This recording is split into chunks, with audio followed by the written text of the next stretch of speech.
तो कल हम लोग डिस्कस कर रहे थे चैप्टर नंबर 4 को, जिसका नाम है ई कॉमर्स, एम कॉमर्स और एमर्जिंग टेक्नोलॉजी।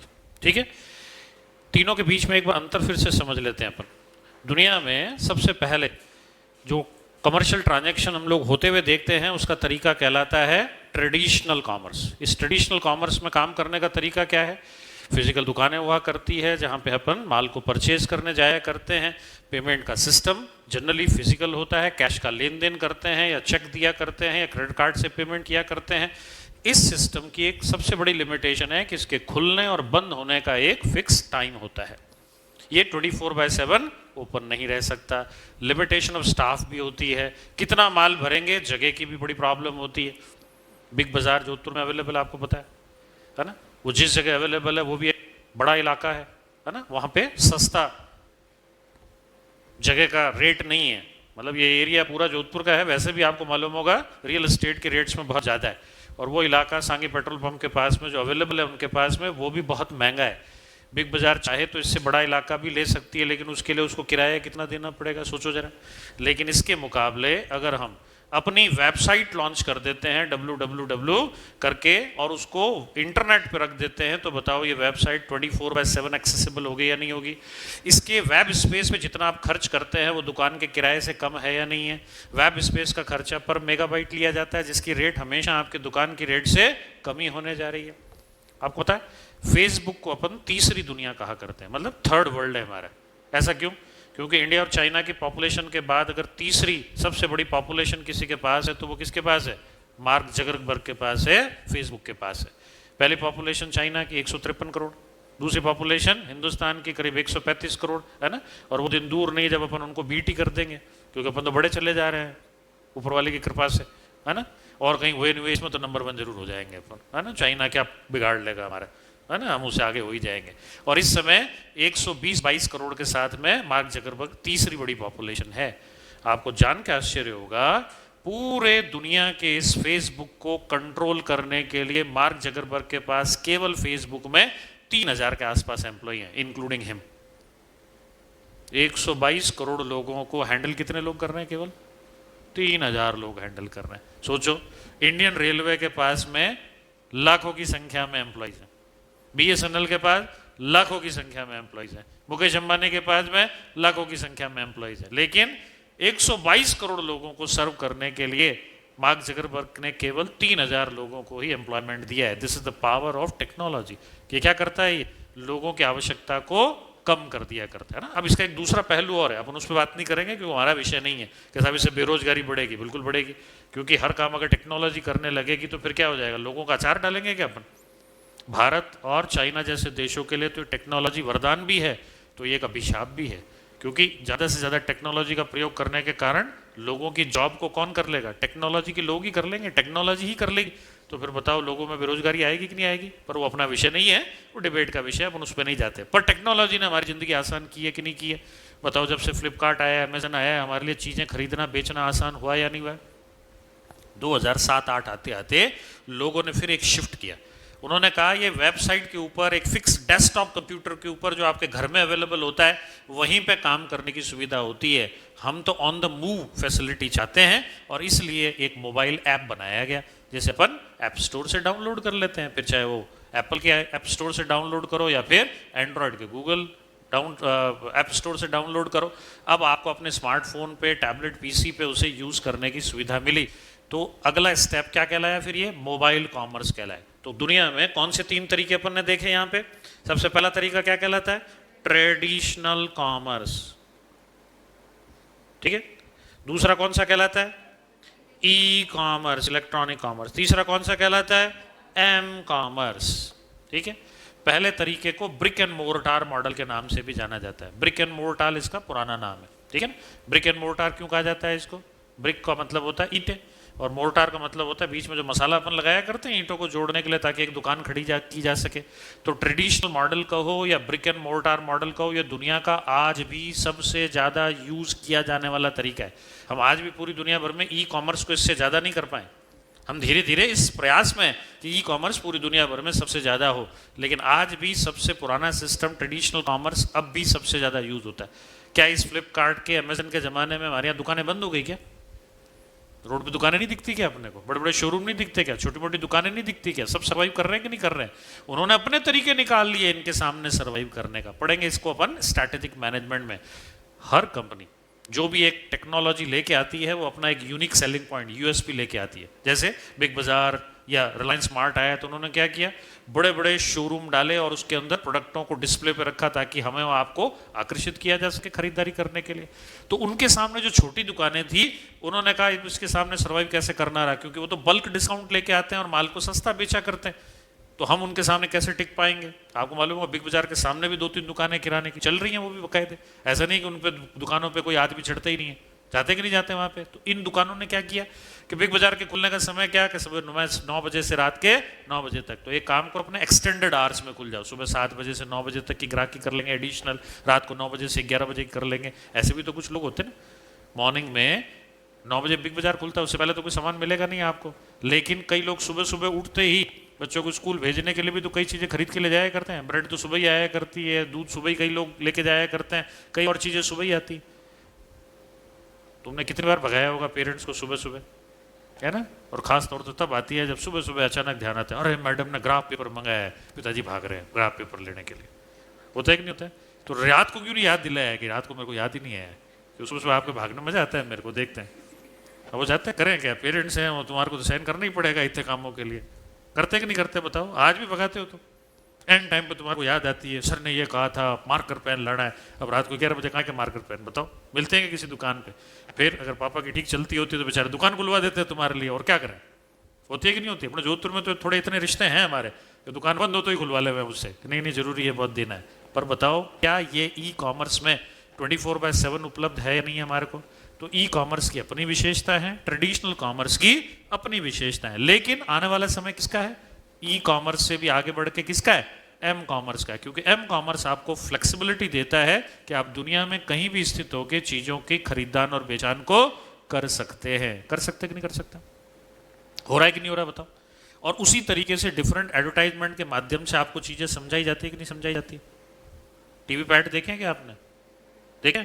एक मैं भी दिखा देता हूं तुम्हारे को, ठीक है? फिर आऊंगा मैं अपने टॉपिक पे डिटेल में इसको समझाने के लिए।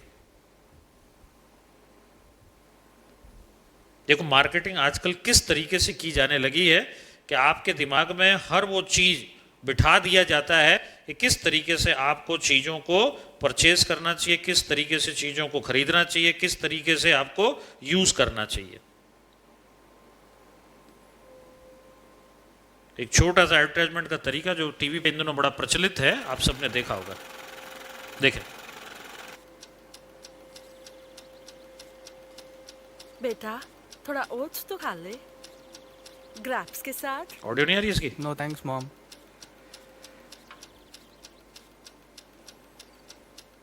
पापा वो कॉलेज जाने के लिए स्पोर्ट्स बाइक लेनी थी, थोड़े और पैसे मिल जाते तो। व्हाट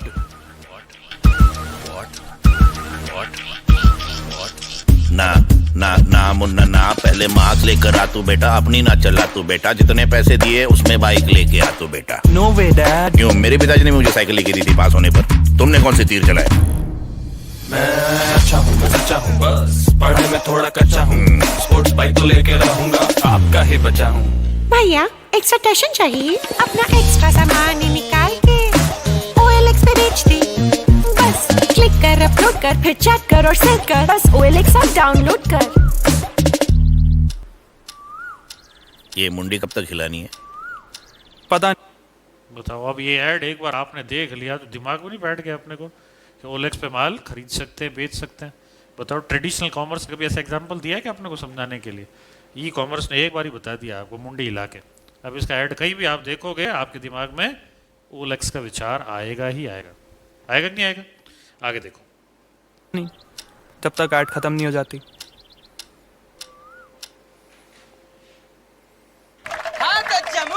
बहुत जोरदार ऐड है।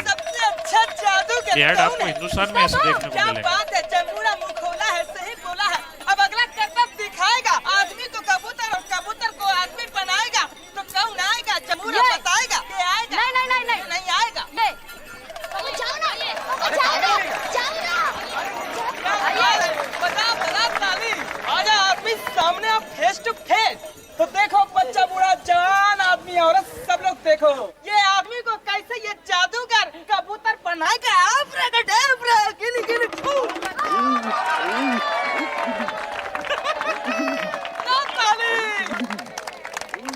है तो बच्चा बूढ़ा जवान आदमी औरत फिर से इसी कबूतर को आदमी बनाएगा।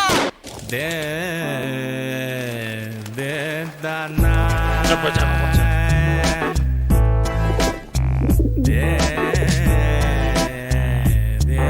इससे बढ़िया इंश्योरेंस तो मैं कोई नहीं समझा सकता कि इंश्योरेंस लेनी चाहिए।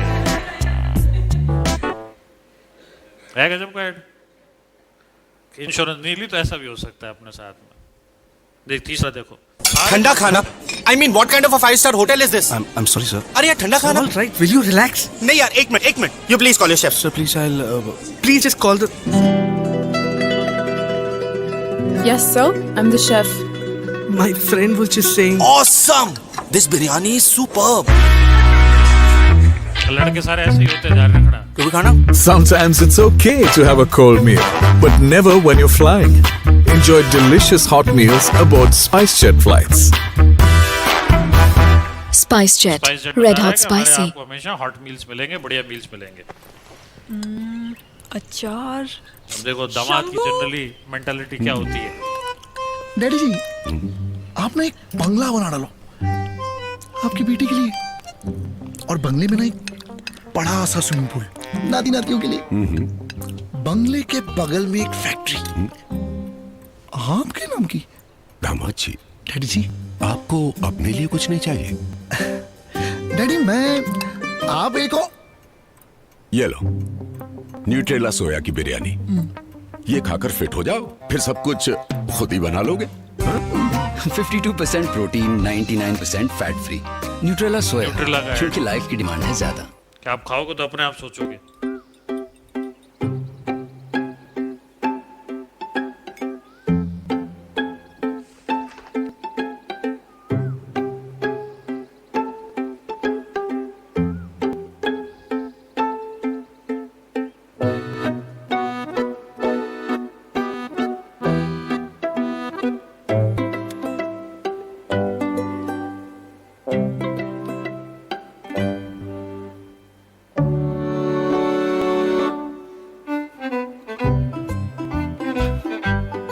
दोनों कम नहीं है, पर ऐड है किंडल का। ये आप डे एंड नाइट के हिसाब से उसके अंदर लाइटिंग अरेंजमेंट कर सकते हैं, ब्राइटनेस कंट्रोल कर सकते हैं। और ये बेगम ये बहुत एक सेल्फी हो जोरदार जाए ऐड है। बस सही है। अरे ये क्या, दुश्मन की सेना आएगा? ए सैनिक नहीं जहाँ बना, बारात है किसी की। ठीक है जाओ बेगम, आप पाउच बनाइए। ठीक है, वेरी नाइस। अरे दुश्मन की सेना। अबे सैनिक, तुमने हमें गलत खबर दी। मोबाइल सिर्फ सेल्फी के लिए नहीं होता है। अगर आपने आज तक का ऐप डाउनलोड किया होता तो हमेशा सही खबर मिलती। तुमने हमारी आंखें खोल दी। चलो ऐप डाउनलोड करते हैं। क्या फायदा? आंखें खोल दे, आज तक सबसे तेज। न्यूज चैनल भी अपने आप को कैसे आपके सामने पेश कर रहे हैं। ये बैग किसका है? मेरा है।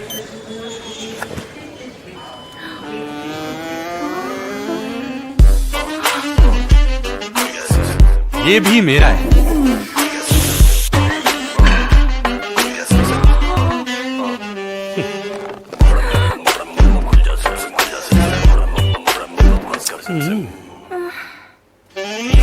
Information services, deals on hotels, airports, taxis. Ask me.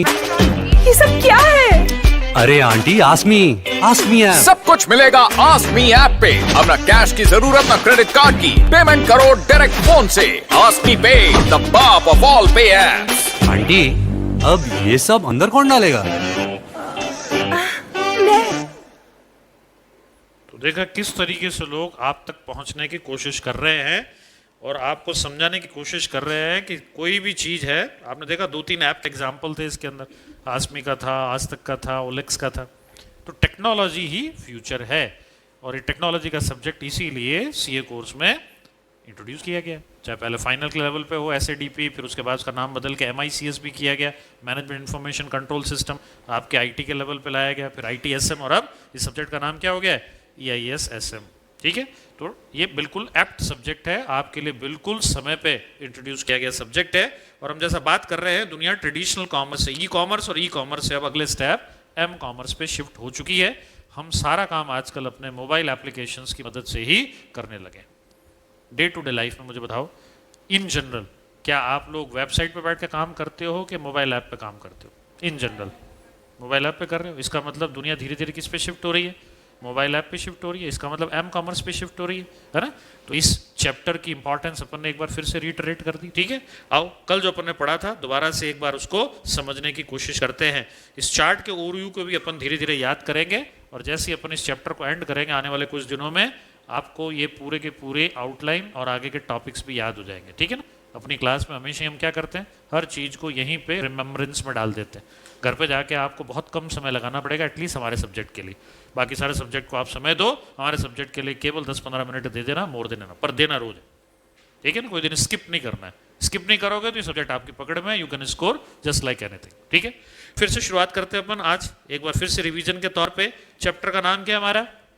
E commerce, m commerce and emerging technologies, ठीक है। क्या क्या कंपोनेंट्स हैं इसके ई कॉमर्स और एम कॉमर्स में? पहली टॉपिक है हमारी कंपोनेंट्स की, क्या क्या चीजें देखेंगे इसके कंपोनेंट्स के तौर पे। सेकंड है आर्किटेक्चर, थर्ड क्या है प्रोसेस फ्लो डायग्राम, फोर्थ क्या है रिस्क एंड कंट्रोल, फिफ्थ क्या है लॉज एंड गाइडलाइन, सिक्स क्या है मेथड्स ऑफ डिजिटल पेमेंट। उसके बाद आ जाते हो इमर्जिंग टेक्नोलॉजी में डिफरेंट टॉपिक्स क्या है वर्चुअलाइजेशन, फिर क्या है ग्रिड कंप्यूटिंग, नेक्स्ट क्या है क्लाउड कंप्यूटिंग, नेक्स्ट क्या है मोबाइल कंप्यूटिंग, फिर क्या है ग्रीन आईटी, नेक्स्ट क्या है BOID, नेक्स्ट क्या है वेब 3.0, नेक्स्ट क्या है IoT, नेक्स्ट क्या है आर्टिफिशियल इंटेलिजेंस, नेक्स्ट क्या है मशीन लर्निंग, ठीक है। रोज इसको सुनते चलेंगे ताकि वर्ड्स और वैकेबुलरी के साथ हम अपने आप को जोड़ सकें, ठीक है। इस सब्जेक्ट में कई लोगों को दिक्कत केवल इसलिए आया करती है क्योंकि वैकेबुलरी से वो लोग अपने आप को जोड़ नहीं पाते, तो फिर लिखे क्या? अगर आपको सवाल का जवाब लिखना है तो उसके लिए सबसे पहले वैकेबुलरी आनी चाहिए ना। एक हिंदी मीडियम के स्टूडेंट को अचानक अपन कहते थे अंग्रेजी में लेटर लिख के बताओ, तो दिक्कत उसके साथ क्या है? अंग्रेजी में उसके पास वर्ड्स नहीं है, तो वो लिखे क्या? हिंदी में तो उसको आते हैं, उसकी वैकेबुलरी मजबूत है, लेकिन अंग्रेजी की वैकेबुलरी मजबूत नहीं होने के कारण वो लेटर नहीं लिख पाता। इसी तरीके से हमारा CA का स्टूडेंट भी सब्जेक्ट में मार इसीलिए खा जाता है क्योंकि इसकी वैकेबुलरी स्ट्रांग नहीं होती। इसलिए सबसे पहले शब्दों को हमें समझना होगा, शब्दों को हमें याद करना होगा, किसका मतलब क्या है जानना होगा, तब जाके अपन इसको लिख पाएंगे। और उसके लिए क्या होगा? सबसे पहले रोज उसको पढ़ते हुए फैमिलियराइजेशन बढ़ाना पड़ेगा। किसी चीज़ के साथ फैमिलियराइजेशन कब पड़ता है? जब उसको रोज रोज अपन पढ़ते हैं, रोज रोज देखते हैं अपन। इसीलिए मैं क्या कहता हूँ, इस क्लास में आने से पहले रोज 2 से 3 पेज नॉवल की तरह एक बार पढ़ के आ जाओ, ताकि जब इस क्लास में और मैं कुछ बोलूँ तो आपको क्या लगे सुना सुना सा है, ऐसा कहीं हमने पढ़ा था। तो ऐसे क्या होगा, धीरे धीरे हम उस सब्जेक्ट में अपने आप को ड्रॉइंग करते चले जाएंगे, डालते चले जाएंगे, ठीक है। कल हमने शुरुआत की थी और बताया था आपको मई 18 में 14 मार्क्स के क्वेश्चन आए हैं, नवंबर 18 में 12 मार्क्स के आए हैं, मई 19 में 10 मार्क्स के क्वेश्चन आ चुके हैं। इससे इसका मतलब 70 नंबर का जो डिस्क्रिप्टिव पेपर है हमारा, उसके लिए ये चैप्टर बड़ा इंपॉर्टेंट है और हम देख रहे हैं एटलीस्ट 10 मार्क्स का वेटेज तो ये कैरी कर ही रहा है। और अपन ने सबसे पहले शुरुआत भी इसीलिए इस सब्जेक्ट के इस टॉपिक से की है। सबसे पहले अपन ने कल डिस्कस किया था what do you mean by e commerce. आसान शब्दों में कहें तो ई कॉमर्स क्या होता है? Commerce on the net. Simple शब्दों में किसी को समझाना हो व्हाट इज ई कॉमर्स तो क्या कहते हैं? कॉमर्स ऑन द इंटरनेट और commerce on the net is known as e commerce. लेकिन कल अपन ने 5 पॉइंट इसके बारे में पढ़े थे। ध्यान आ रहे हैं कि सबको 5 पॉइंट क्या थे हमारे? सबसे पहला पॉइंट बताओ, तो अंडरलाइन कर ले वापस से एक बार, नहीं किया हो तो अब तक। डूइंग बिजनेस इलेक्ट्रॉनिकली पहली बात होती है। क्या इसमें सारा बिजनेस इलेक्ट्रॉनिक तरीके से होता है कि नहीं होता है? नंबर 2। दूसरी बात क्या थी?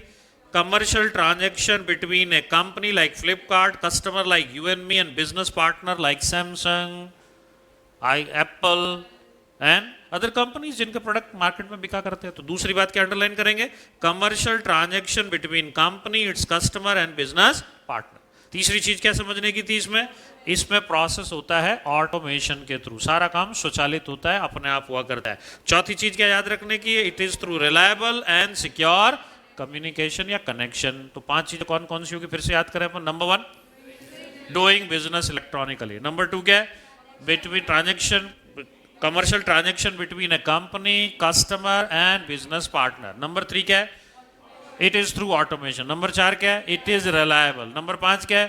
थ्रू सिक्योर कम्युनिकेशन और कनेक्शन। इन 5 चीजों का मतलब समझ में आता है सबको? पहली बात क्या कह रहा है?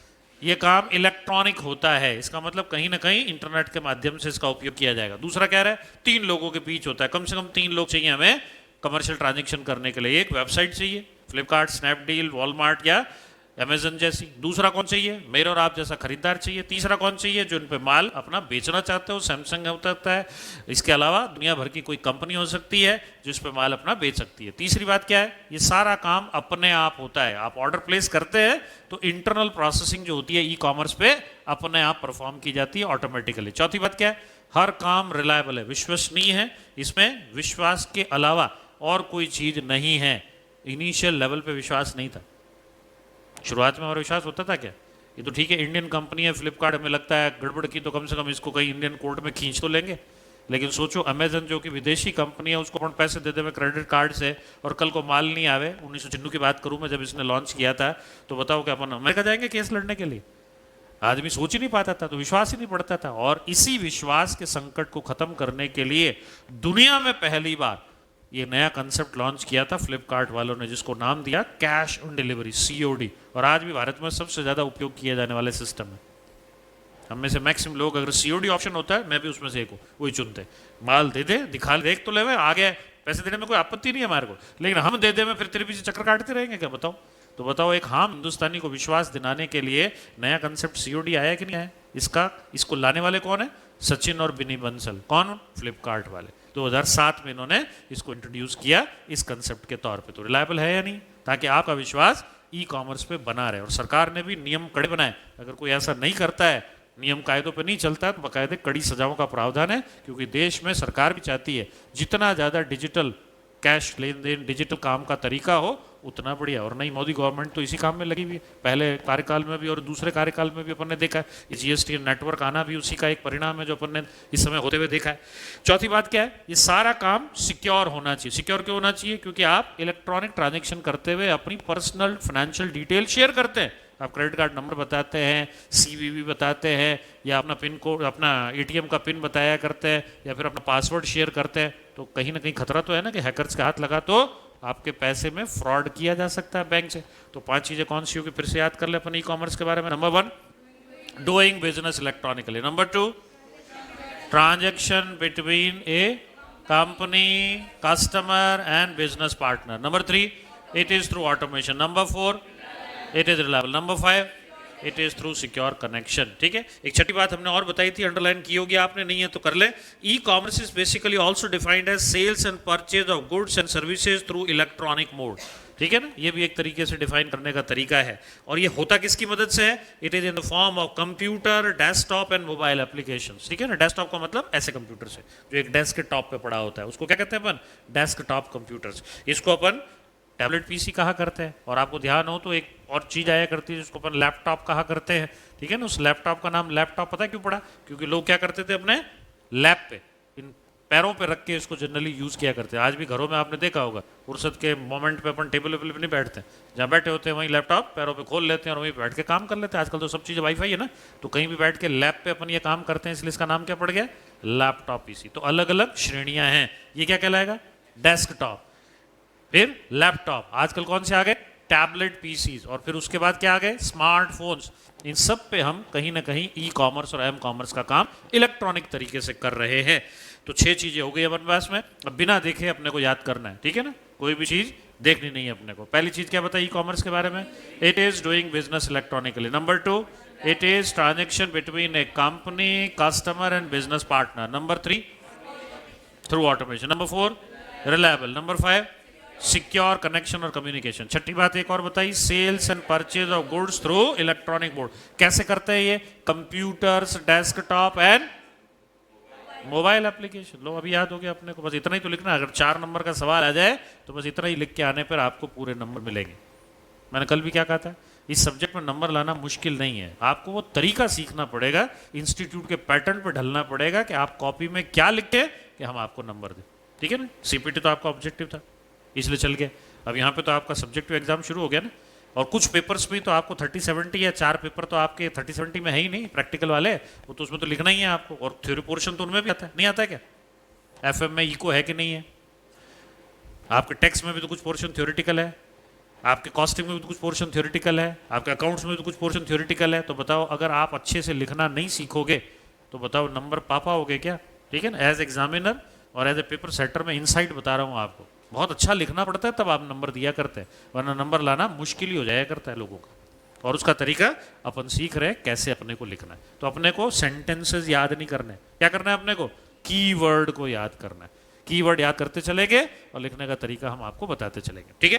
फिर हमने आपको बताया था ट्रेडिशनल कॉमर्स किस तरीके से काम करता है, क्या तरीका होता है। दुनिया में कुछ मैन्युफैक्चरर्स होते हैं जो माल बनाते हैं, जैसे फ्रिज बनाते हैं, जैसे टीवी बनाते हैं, जैसे कोई और चीज़ बनाते हैं। फिर क्या करते हैं वो अपने होलसेलर और एजेंट नियुक्त करते हैं। वो क्या करते हैं, हर शहर में अपना एक रिटेलर नियुक्त करते हैं और रिटेलर क्या करता है, माल को कस्टमर को बेचा करता है। हम यहाँ देख रहे हैं मैन्युफैक्चरर से कस्टमर तक आने के बीच में दो लोग इंटरमीडिएट है। कौन कौन है, एक होलसेलर है और एक रिटेलर है। ये क्या करता है, प्राइस में एडिशन कर देते हैं, अपना मार्जिन जोड़ देते हैं, लेकिन क्या वैल्यू एडिशन करते हैं क्या प्रोडक्ट में। जैसा माल चला था मैन्युफैक्चरर से वही हमें मिला करता है, ठीक है। अगर एक मार्कर पेन चला है, ये कैमलिन का व्हाइट बोर्ड मार्कर पेन चला है कैमलिन कंपनी से, ठीक है, तो हम किसी एक रिटेलर से लेके आए यहाँ पे, तो बताओ उसने जो ये पेन बना के मुझे दिया है, क्या इन बीच वाले लोगों ने, होलसेलर ने या रिटेलर ने इसके अंदर कुछ एडिशनल शाई डाल के दी क्या मुझे, या इसको कुछ ब्यूटीफाई कर दिया क्या, जैसा आया वैसे ही दिया ना मुझे। लेकिन कंपनी ने एक मार्जिन पे इनको दिया, इन्होंने अपना उसमें जोड़ा और उसके बाद मुझे दिया। तो बताओ मेरे लिए तो ये महंगा ही हो गया। और अगर कैमलिन डायरेक्टली अपनी वेबसाइट के माध्यम से मेरे को ये कम प्राइस पे दे दे, बिचौलियों का मार्जिन कम करके, तो बताओ मेरे लिए भी फायदा और कैमलिन के लिए भी फायदा, वो सीधा कस्टमर तक पहुंच रहा है। यही काम किसने किया है, ई कॉमर्स और एम कॉमर्स ने। उसने क्या किया है, दुनिया से इंटरमीडिएटरीज को खत्म कर दिया है और डायरेक्टली अपनी अप्रोच कहां तक बना ली है, कस्टमर तक बना ली है। जिसका अपन ने नया मेथड देखा था ई कॉमर्स का। ई कॉमर्स में क्या होता है, हम ऑर्डर प्लेस किया करते हैं अपने कंप्यूटर बैठ के, फिर वो डेस्कटॉप कंप्यूटर हो सकता है, लैपटॉप हो सकता है, टैबलेट हो सकता है, या आपका स्मार्टफोन हो सकता है। आप वेबसाइट पे काम कर सकते हैं या गूगल प्ले स्टोर से आप एक ऐप डाउनलोड करके कर सकते हैं। जैसे आप कोई मटेरियल प्रोक्योर करते हैं, इमीडिएटली वो चीज़ शॉपिंग कार्ट में नजर आती है कि नजर आती है, कभी न कभी किया होगा आप सबने। उसके बाद हम क्या करते हैं, किसी भी पेमेंट मेथड से पेमेंट करते हैं, या क्रेडिट कार्ड जरूर लिखा हुआ है, लेकिन क्रेडिट कार्ड के अलावा भी कई तरीके हैं जिनसे पेमेंट किया जा सकता है, या सीओडी पे माल लिया जा सकता है। जैसे ही आप ये काम करते हैं, तुरंत एक ऑर्डर आपके सामने इनवॉइस के तौर पे बन के आ जाया करता है। बनते ही इमीडिएटली हम दो लोगों को इन्फॉर्म करते हैं। एक व्यक्ति है कस्टमर, ये तेरा ऑर्डर बुक हो चुका है, इस तरीके से आपको डिलीवर होगा, और दूसरा मर्चेंट जिसको बताया जाता है आपका माल बेच दिया गया है। हो रहा है कि नहीं हो रहा है बताओ इस समय सारी चीजें। अच्छा, जैसे ही इस मर्चेंट को बताया जाता है, इमीडिएटली इस ऑर्डर की कॉपी वेयर हाउस को भी चली जाती है, जहां इस माल को डिस्पैच करने के लिए कार्गो कंपनियों को दे दिया जाता है। कार्गो उस माल को शिपिंग के तौर पे ले जाती हैं और कस्टमर के घर तक पहुंचा दिया करती हैं। यही तरीका काम में लेते हैं कि नहीं लेते बताओ। अब इसमें कस्टमर ने जो ऑर्डर दिया यहाँ पे, और ये सारा प्रोसेस जो आपको यहाँ होते हुए दिख रहा है, क्या ये कहीं मैनुअल होता है या ऑटोमेटिक होता है? सारा काम ऑटोमेटिक होता है। इसका मतलब हमने बीच के लोगों को खत्म कर दिया। और बताओ ये काम फास्ट हुआ कि स्लो हुआ पहले के मुकाबले? फास्ट हो गया। और सबसे खास बात क्या है, बहुत कम लोगों द्वारा इसे आसानी से पूरी दुनिया भर के ऑपरेशंस के लिए मैनेज किया जा सकता है। आप सोचो, बिग बाजार को हर शहर में मैनेज करने के लिए कितना बड़ा स्टाफ लगता है। आप चले जाओ इस बिग बाजार पे, सैकड़ों की संख्या में कम से कम वर्कर्स काम कर रहे होंगे इसके। रोज सुबह से शाम तक इसको ऑर्डरली तरीके से काम करने के लिए इन सब लोगों की आवश्यकता है। क्लीनिंग स्टाफ है इनके पास में सारे फ्लोर के लिए 10 से 15 तो कम से कम। फिर माल को जमाने के स्टाफ है इनके पास, काउंटर पे खड़े होने वाले के लिए स्टाफ है, मैनेजमेंट का स्टाफ है, ठीक है ना। इसके अलावा भी कुछ और तरीके के स्टाफ इन्होंने रख रखे हैं। तो बताओ एक एक स्टोर पे इतने सैकड़ों लोगों को रखे हैं, और भारत भर में सपोज करो ऐसे इनके 500 स्टोर हो, तो कितने लोगों को रखना पड़ेगा इन्हें मैनेज करने के लिए। उन लोगों पर डिपेंडेंसी और है। सपोज करो क्लीनिंग स्टाफ आज नहीं आता है, तो क्लीनिंग हो पाएगी क्या? कोई दूसरा आदमी तो आके क्लीन करने से रहा उसकी जगह। तो बताओ हमें दिक्कतों का सामना करना पड़ता है ना। Human dependency itself is a problem, ठीक है ना। ये आप झेलोगे जब आप किसी को एम्प्लॉय करोगे, तो आपको समझ में आ जाएगा अच्छे से कि जिन पे डिपेंड रहोगे कभी ना कभी वो प्रॉब्लम क्रिएट कर देंगे आपके साथ। होता है कि नहीं होता है ऐसा? हम सबके घरों में कोई ना कोई काम करने वाली बाई आती होगी। जिस दिन वो नहीं आए तो आपकी मम्मी की क्या हालत होगी देख लेना। वो इधर उधर पूछती है, किसी और के पास है तो भी आ जाए तुरंत मेरे यहाँ, क्योंकि अपन ने उन्हीं के भरोसे अब काम शुरू कर रखा है सारा का सारा। दूसरा काम तो अब कर ही नहीं पाते अपन, है ना। तो वही करते हैं हमारे लिए। होता है कि नहीं होता बताओ? एक बाई काम वाली नहीं आवे तो प्रॉब्लम हो जाती है। और मैं यूं कहूँ, आजकल तो काम वाली बाई के हिसाब से हम अपना टाइम टेबल सेट करते हैं कि वो कब आएगी, उसके हिसाब से अपन बाहर जावें। या होता है कि नहीं होता बताओ मेरे को? सुबह सुबह अगर कोई आपके घर आ जाया करता है और काम वाली काम कर रही होती है, पोछा लगा रही होती है, तो अपन बाहर खड़ा कर देते हैं, 2 मिनट पोछा उछा लग जाए, फिर अपन अंदर चलेंगे, क्योंकि नहीं तो अभी चिल्लाएगी, मैंने काम किया ना आपने बिगाड़ दिया। बताओ कैसा हाल हो गया हमारा, है ना। अब दूसरों के हिसाब से हम अपना घर चलवा रहे हैं। हो रहा है कि नहीं हो रहा है हमारे साथ में? यही तरीका है। तो डिपेंडेंसी है ही नहीं, लेकिन इस ऑटोमेशन में डिपेंडेंसी है क्या? काम खत्म हो गया। टेक्नोलॉजी पे डिपेंडेंसी है, वो सही तरीके से काम कर, मैं केवल इतना इंश्योर करना है, rest of the thing will be done automatically. इसके बीच अपन बाद में एक अंतर लेके आए थे। ठीक है ना। नेक्स्ट सवाल क्या था हमारा, difference between traditional commerce on the one hand and e commerce and m commerce on the other hand. ठीक है, तो आओ वापस इस अंतर को एक बार समझ लेते हैं और याद कर लेते हैं। सबसे पहला डेफिनेशन का अंतर क्या है, पहले कॉलम में ट्रेडिशनल कॉमर्स जिसको ब्रिक्स एंड मोर्टार मॉडल कहते हैं उसकी बात की गई है। सेकंड में हमने e commerce oblique m commerce की बात की, ठीक है ना। तो आप ऑब्लिक लगा के एम कॉमर्स नहीं लिखा हो तो लिख लें, क्योंकि ये सवाल दो तरीके से आपसे पूछा जा सकता है। पहला क्या हो सकता है, what is the difference between traditional commerce and e commerce, और दूसरा क्या हो सकता है, traditional commerce and m commerce. और फिर तीसरा सवाल क्या हो सकता है, what is the difference between e commerce and m commerce. मतलब इस क्लास में अपन एग्जाम में आपसे क्या प्रोबेबल सवाल पूछे जा सकते हैं उन सबको भी डिस्कस कर रहे हैं। हमने क्या कहा, इस क्लास में जितना आप पढ़ लोगे इसके बियॉन्ड कभी कुछ नहीं आएगा, इसके बियॉन्ड कभी कुछ नहीं आता है। आओ मैं अभी प्रूव कर देता हूं आपको। इस टॉपिक पे आने से पहले मैं आपको पिछला एक तो पेपर नहीं दिखाया ना मैंने आपको, एक पेपर दिखा देता हूं और आपके सबके पास में नोट्स अवेलेबल है। मैं आपको बता भी देता हूं, देखो पिछला जो पेपर है जिसका रिजल्ट अभी आना है वो आपको हमारे इस नोट्स के कौन से पेजेस में मिलेगा, ये पूरा ही पढ़ाएंगे हम आपको। ठीक है, पेपर कैसे आता है, देखो ये पिछला पेपर अपना 70 मार्क्स का है, डिस्क्रिप्टिव है। आपको मालूम है ऑब्जेक्टिव जो एमसीक्यू है ना वो बुकलेट इंस्टीट्यूट खुद ही रख रही है, बाहर नहीं आने देती। मतलब उन्होंने बुकलेट देनी है आपको और एक OMR शीट देनी है जिसमें आपको 30 क्वेश्चंस को मार्क कर देना है, और वो बुकलेट काम खत्म होते ही 3 घंटे के बाद दोनों आपसे ले ली जाएगी, ये बाहर नहीं आती। हम क्या करते हैं, अपने स्टूडेंट्स को कह के रखते हैं कि जैसे एग्जाम फिनिश हो जाए बेस्ट ऑफ मेमोरीज हमें बता देना कौन कौन से सवाल थे। तो जैसे आपसे कह दिया 2-3 सवाल आप याद रखना, 2-3 आप याद रखना, 2-3 आप याद रखना, तो इस तरीके से क्या हो गए, पूरे 30 सवाल हमको मिल गए कौन कौन से थे। इसी तरीके से पता चलता है, बाकी इंस्टीट्यूट इसको बाहर नहीं निकाल रही है। ठीक है, तो आपको क्या करो, एग्जाम में मिलेंगे 2 तरीके के क्वेश्चन पेपर मिलेंगे, एक 30 मार्क्स की बुकलेट मिलेगी एमसीक्यू की, और एक ऐसा डिस्क्रिप्टिव पेपर मिलेगा। क्या डिस्क्रिप्टिव पेपर है, देखो इसमें जनरल इंस्ट्रक्शंस क्या है, आओ देख लें इसको। The question paper comprise of 2 part, part 1 and part 2। ठीक है, पार्ट 1 में क्या होगा एमसीक्यू और पार्ट 2 में क्या होगा डिस्क्रिप्टिव होगा। Part 1 comprise of multiple question answers, part 2 comprise of question requiring the descriptive knowledge, जिसकी अपन तैयारी अभी करते चले जा रहे हैं। Ensure that you receive the question paper relating to both the part, if you have not received both bring it to the notice of the invigilator। दोनों चीजें आपके पास होनी चाहिए। Answer to the question in part 1 are also to be marked on OMR sheet only, केवल OMR sheet पे ही अपने को करना है। OMR शीट का यूज आपको अच्छे से आता है, आप सीपीटी में कर चुके हैं। Answer to question in part 2 are to be written on descriptive answer book, वो आपसे को अलग से दी जाएगी। Answer to the MCQ if written in the descriptive type answer book will not be evaluated, आपको केवल OMR शीट पे ही मार्क करना है, और वो बुकलेट और OMR शीट आपसे पेपर खत्म होने पर ही इंस्टीट्यूट ले लेगी, जमा कर दी जाएगी। OMR आंसर शीट शिल be in English only for the candidate including for Hindi and English medium. Hindi medium के हो, अंग्रेजी मीडियम को, MCQ बुकलेट तो अंग्रेजी में ही आएगी। अपनी क्लास में तो कोई है ही नहीं हिंदी का, आप सब इंग्लिश मीडियम के ही हैं। ठीक है, अगर हिंदी के भी होते तो बुकलेट कैसे आती, इंग्लिश में ही आएगी। मतलब एमसीक्यू क्वेश्चन हिंदी में फ्रेम इंस्टीट्यूट अभी तक नहीं कर रही है, डिस्क्रिप्टिव पार्ट जरूर हिंदी इंग्लिश में कर देती है। ठीक है, लेकिन क्वेश्चन फ्रेमिंग एमसीक्यू का कैसा है, केवल और केवल अंग्रेजी में है। Next, OMR sheets shall be in English. The barcode sticker provided to the attendance register is to be affixed only on the descriptive type answer book. No barcode sticker is to be affixed on the OMR sheet. आपको वहां पे जाते ही एक barcode देंगे, sticker देंगे, जिसको आपको क्या करना है, अपनी आंसर शीट पे लगा देना है। उस बार कोड में आपकी पूरी जानकारी होती है, जिसके बिहाफ पे एग्जामिनेशन सेल उसको ट्रैक करता है, कहाँ से आई है, कैसे होगा, ताकि इंस्टीट्यूट के पहले पन्ने पे जो जानकारी होती है ना वो न भी हो हमारे पास, वो हटा भी दी जाती है। तो कॉपी चेक करने वाले इन्विजिलेटर को कभी पता नहीं चलता कौन से रीजन की कॉपी।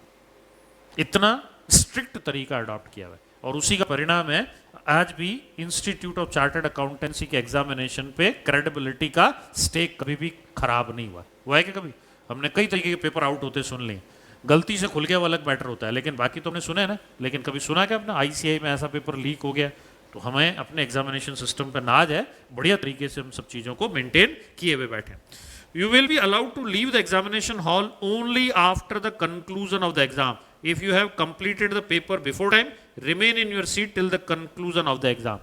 पहले भी कर लोगे तो हम घर नहीं भेजेंगे, इसलिए आराम से करो। आपको 3.25 घंटे मिलते हैं, पता है आपको, 15 मिनट पहले पहुंचना होता है आपको, 15 मिनट पहले ही आपको सब चीज़ें हैंड ओवर कर दी जाती है। आप अपना दिमाग पढ़ा के बना लें कौन कौन से सवाल करने, चॉइस मिलती है आपको। शुरुआत कब करोगे, उन 3 घंटों में करोगे, लेकिन पहले 15 मिनट में आपको क्या कर लेना है, माइंड मेकअप कर लेना है कि मुझे पेपर में कौन कौन से क्वेश्चन करने हैं, कैसे करने हैं, इसलिए आपको 15 मिनट पहले देंगे। तो अगर आपने अपना पेपर खत्म भी कर लिया है तो क्या करें, उसे एक बार रीड कर लें, पढ़ लें, कोई और चीज़ में इंक्लूड करनी तो कर लें, क्योंकि जल्दी खत्म करने के बाद भी आपको घर नहीं जाने दिया जा रहा। Duration of the examination of 3 hours. You will be required to submit part 1 of the question paper containing MCQ, OMR answer sheet thereon, the answer book in the respective descriptive answer book to the invigilator before leaving the examination hall after the conclusion of the exam. सब चीजें संभला के आनी है, केवल आप ये question paper कर ला पाओगे। 3 चीजें वहां देनी है आपको। पहला MCQ बुकलेट, दूसरा OMR शीट, तीसरा आंसर बुक डिस्क्रिप्टिव के जो आप वहां लिख के आ रहे हो। ये 3 चीजें आपको वहां देनी है, केवल ये शीट जो आंसर क्वेश्चंस की है ये ले आओगे आप। The invigilator will give you the acknowledgement on page 2 of the admit card upon receipt of that mention about. जो आप चीजें वहां सबमिट करोगे वो बकायदे आपको एडमिट कार्ड पे साइन करके देता। करा के आना है, कल को इधर उधर हो जाए तो जिम्मेदारी किसकी? एडमिट कार्ड पे साइन हो गया, इसका मतलब अब इंस्टीट्यूट की जिम्मेदारी हो गई किसी भी चीज की। अगर आपने नहीं साइन करा तो फिर ये प्रॉब्लम आपके साथ हो सकती है। Candidate found copying or receiving or giving any help or defying the instruction of the invigilator will be expelled from the examination and will also be liable for further punitive actions. इसलिए कोई नकल करनी नहीं है ना किसी को बतानी है, ठीक है ना, क्योंकि अब ऑब्जेक्टिव हो गया ना। तो कई बार मैंने यूट्यूब पे भी देखा है, कई टीचर कहते पाए जाते हैं, तुम मेरे स्टूडेंट हो, तुमको पता है तो तुम यूँ करना, बता देना किसी को, 1 होता है, ये 2 होता है, मत करना। मैं हमेशा इस बात को मना करता हूँ। हमेशा अपनी तैयारी पे भरोसा रखो, ठीक है। मारवाड़ी में तो अपने कहावत है, मारवाड़ के सारे समझते हो मारवाड़ी, है ना, भरोसे री भैंस पाडोलावे, समझते हो इसका मतलब? दूसरों के भरोसे रहोगे तो आपकी लुटिया डूबनी तय है। तैयारी अपनी रखो और अपने पे ही भरोसा रखो, दूसरों पे कोई भरोसा नहीं रखना है, ना किसी से पूछना है ना किसी को बताना है, ठीक है। एग्जामिनेशन हॉल में कोई किसी से पूछने की जरूरत नहीं है, अपनी तैयारी खुद रखो। जितने एथिकल रहोगे, पढ़ते हो ना एथिक्स, पढ़ा होगा मेरे ख्याल से फाउंडेशन में भी या सीपीटी में भी, नहीं तो यहाँ पढ़ाएंगे तुम्हारे को लॉ के साथ एथिक्स का पोर्शन था, अक्सर अब तो हटा दिया, नए कोर्स में तो है नहीं, पुराने कोर्स में था ये।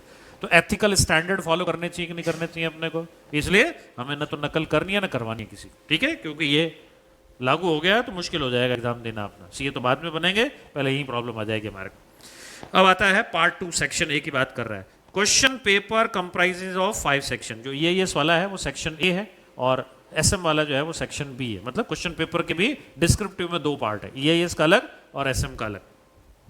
Answers question number 1 which is compulsory and any 3 out of remaining 4 questions. तो टोटल पेपर में कितने क्वेश्चन आ रहे हैं आपके पास में? 5। करने कितने उसमें से? पहला कंपल्सरी तो करना ही करना है और उसके बाद बाकी 4 में से 3 की आपको चॉइस मिलती है। इसका मतलब ये क्वेश्चन आप छोड़ सकते हैं। इसका मतलब क्या है? पेपर में आपको ऑप्शन मिलेगा जिसको आप पहले 15 मिनट में पढ़ के डिसाइड कर ले। Answer to the questions are to be given in English except in the case of candidate who have opted for Hindi medium. If a candidate has not opted for Hindi medium, his or her answer in the Hindi will not be evaluated. तो अंग्रेजी वाले अंग्रेजी में देंगे, हिंदी वाले हिंदी में देंगे। Section B, question paper comprises of 5 questions. Answer question number 6 which is compulsory and any 3 out or remaining 4 question, और फिर आंसर इंग्लिश और हिंदी वाला सेम दे रखा है। तो जनरल इंस्ट्रक्शन समझ में आ गया आपको क्या दिए हुए इसमें, ठीक है। ऑलमोस्ट मेरे ख्याल से ऐसे ही होते होंगे, आपने जो पहले दिए होंगे एग्जाम उसमें भी ऐसे ही थे कि कुछ और थे? ऐसे ही थे, पर OMR वाला आपने और सब डिस्क्रिप्टिव देख लिया। अब आ जाओ, देखो ये हमारा पहला EIS का पोर्शन है जिसमें आप देखो किस तरीके से आपसे क्वेश्चन पूछे गए हैं, और मैं नोट करवाता चलता हूं ताकि आपको पता चल जाए कौन कौन से क्वेश्चन पूछे गए थे, कौन कौन से पेज पे आए थे, और इसके साथ साथ ये भी पता चल जाए कि इस क्लास में अपन जो पढ़ लेते हैं उसके बियॉन्ड कभी कुछ नहीं आता है। देखो पहला सवाल है, मैं सवाल पढ़ रहा हूँ, आपको ज़्यादा जोर नहीं लगाना है इसको समझने के लिए, केवल सवालों की फ्रेमिंग देखते चलो।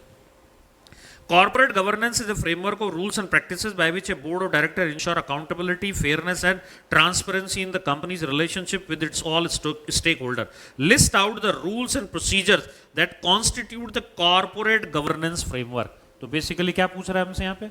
कॉर्पोरेट गवर्नेंस फ्रेमवर्क के रूल पूछ रहा है, ठीक है। लिखो, ये चैप्टर नंबर 1 के पेज नंबर 35 पे आपके, चैप्टर नंबर 1 के पेज नंबर 35 पे सब जने देखो, मिला कि नहीं मिला? लिख लो इसके ऊपर, क्या लिखोगे? May 19 3 मार्क्स का क्वेश्चन है ये, पेज 35 चैप्टर नंबर 1। मिल गया सबको? कॉर्पोरेट गवर्नेंस फ्रेमवर्क मिला? लिखो इसमें May 19 3 मार्क्स। ये मैं इसलिए लिखा रहा हूं ताकि आपको इंपॉर्टेंस पता चल जाए चैप्टर्स की, ठीक है। इसी में से आया ये। देखो अब अगला सवाल जो अपन यूनिट पढ़ रहे हैं इसमें से, right any two application area of internet of things, ये पढ़ेंगे अपन इस यूनिट में। मैंने कहा था ना इसमें सवाल आते हैं, ठीक है। तो ये है चैप्टर नंबर 4 पेज नंबर 190, 190 पे 2 नंबर का सवाल है। कई सारी एप्लीकेशन है, आपको कोई 2 लिखनी है, मैं कई सारी बताऊंगा, आपको कोई 2 लिखनी है। 190 पे 2 नंबर का सवाल मिला क्या? Applications of internet of things, application area of internet thing, बहुत सारे है कि नहीं है इसमें? है बहुत सारे, कोई 2 बताने हैं अपने को। तो ये मैं पढ़ाऊंगा, आपको समझ में आ जाएगा, कोई 2 लिखने थे। लिख लिया? अगला सवाल देखो। Next question is, a company XYZ is implementing the software by using the program development life cycle methodology and applying control phases in parallel to the development phases to monitor the progress against the plan. Being an IT developer, design the various phases and their control for program development life cycle. क्या पूछ रहा है अपने से? हमसे पूछ रहा है वेरियस फेजेस और उनके कंट्रोल को। ये पढ़ेंगे अपन चैप्टर नंबर 3 पे पेज नंबर 116 पे, 116 पे देखो ये सवाल है, phases and controls of program development life cycle. एक टेबल बनी हुई होगी, देखो दिख रही है टेबल बनी हुई, मिल गई सबको? 6 नंबर का सवाल है, May 19, 6 मार्क्स,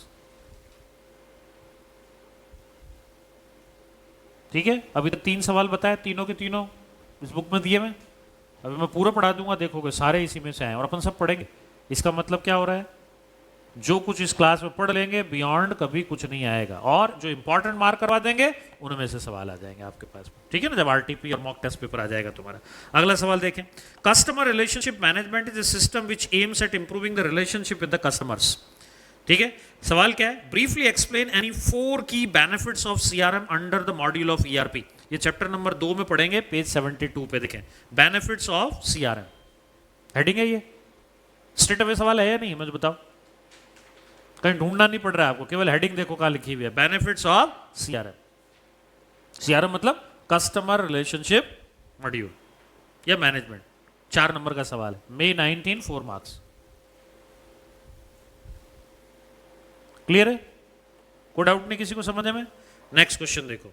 नेक्स्ट है, information technology, IT risk can be reduced by implementing the right type of level of control in automated environment that is being done by the integrated control system in information technology. Being an IT consultant, suggest the various types of IT related control to the branch manager of a bank. तो ये core banking में हो गया है ना, core banking का मतलब chapter number 5 page number 202, IT related control in a bank। IT related control मिले आपको? टॉप ऑफ द पेज होगा ये, मिल गया सबको? पेज नंबर 202 चैप्टर 5, कितने मार्क्स का है? 6 मार्क्स का, May 19।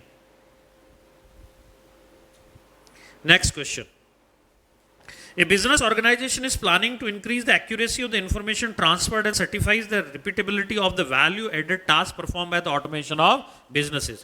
Being a management consultant, identify any 4 major benefits that the organization can achieve through the automation of business processes. Automation of business process कौन सा यूनिट हो गया? चैप्टर नंबर 1 हो गया ऑटोमेशन वाला। तो चैप्टर नंबर 1 में पेज नंबर 4 पे दे रखा है, ये देखो 4 बेनिफिट्स ऑफ, टेबल बना हुआ है, देखो बना हुआ है टेबल, लिखो इसको। 4 मार्क्स का May 19 में, 4 मार्क्स May 19, ठीक है। Next one, general controls are pervasive controls and apply to all system component, process and data for a given enterprise or system environment.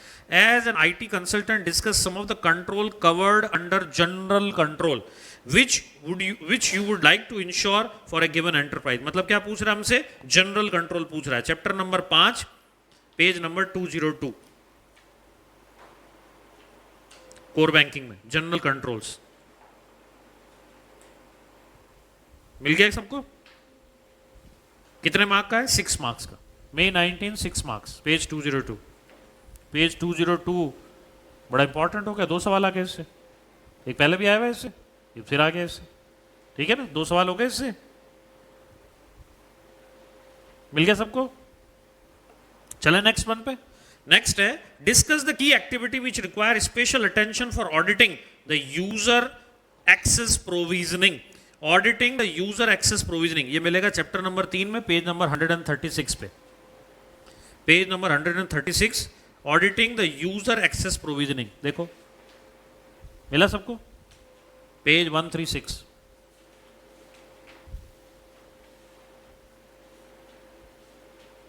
Auditing the user access provisioning, heading मिली सबको? ये लिखो, 4 marks का question है ये। Clear? आ जाओ next. Mobile computing, इस चैप्टर का सवाल जो अपन पढ़ रहे हैं। Mobile computing is an important and rapidly evolving technology that allow user to transmit data from remote location to other location in the mobility condition. Being a communication expert, identify the limitations in the current scenario that impede, बाधा डालता है, और hesitate user to use this technology frequently। क्या पूछ रहा है हमसे? Limitations of mobile computing पूछ रहा है। 8 नंबर का सवाल है, पेज नंबर 185, इसी चैप्टर 4 में। Limitations of mobile computing, 8 marks.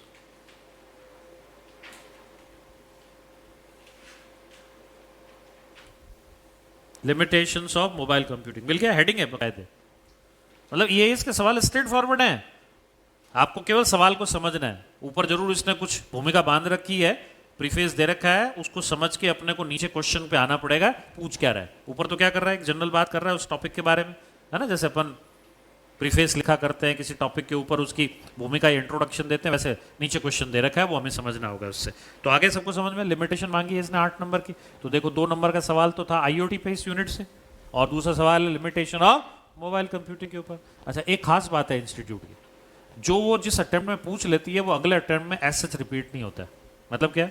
May 19 के सारे सवाल हमारे नेक्स्ट अटेम्प्ट, आपके जो 20 का है उसके, नहीं नवंबर, आपका तो कब है? 20 में है। नवंबर का जो ये एग्जाम होगा ना, उसके सारे सवाल ये तो आ सकते हैं, उसके सारे सवाल आपके लिए अपने आप ही डिबार हो जाएंगे, मतलब वो और रिपीट नहीं करती इंस्टीट्यूट, कभी भी सक्सेसिव एग्जाम अटेम्प्ट में पेपर रिपीट नहीं करती।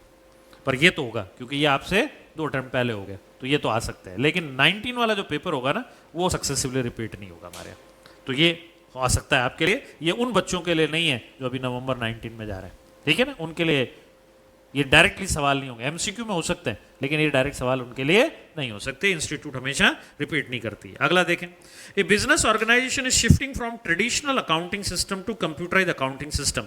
The organization need to store the data that is relatively permanent and not expected to change frequently in accounting system. As a financial expert suggest any 2 type of such data in accounting system. मतलब financial accounting system chapter 2 की बात कर रहा है, तो आपको मिलेगा ये चैप्टर 2 में पेज नंबर 42 पे, master data and non master data, page 42, 2 marks का क्वेश्चन। देखो, मास्टर नॉन मास्टर पेज 42 पे लिख रखा है, एक टेबल बना रखी है, चार्ट बना रखा है, उसमें इसको एक्सप्लेन कर रखा है। मिला आपको? मास्टर नॉन मास्टर, छोटा सा एक चार्ट होगा, 2 टाइप ऑफ डेटा, मिल गया? 2 मार्क का सवाल कब आया है? May 19 में। और में एक सवाल और है, major features of an ERP system is central database with which are the option possible to different user while assigning access to it। तो हम बात करेंगे डेटाबेस को कौन कौन से एक्सेस मिलते हैं, ये भी चैप्टर 2 में ही है, पेज 56 पे। 4 टाइप के एक्सेस होते हैं, create, alter, view and print, जो कहते हैं एक टेबल में या एक हेडिंग में समझा रखा है हमने इसको, टाइप ऑफ एक्सेस। मिल गया सबको? पेज 56 पे। कितने नंबर का है ये? 2 मार्क्स का है।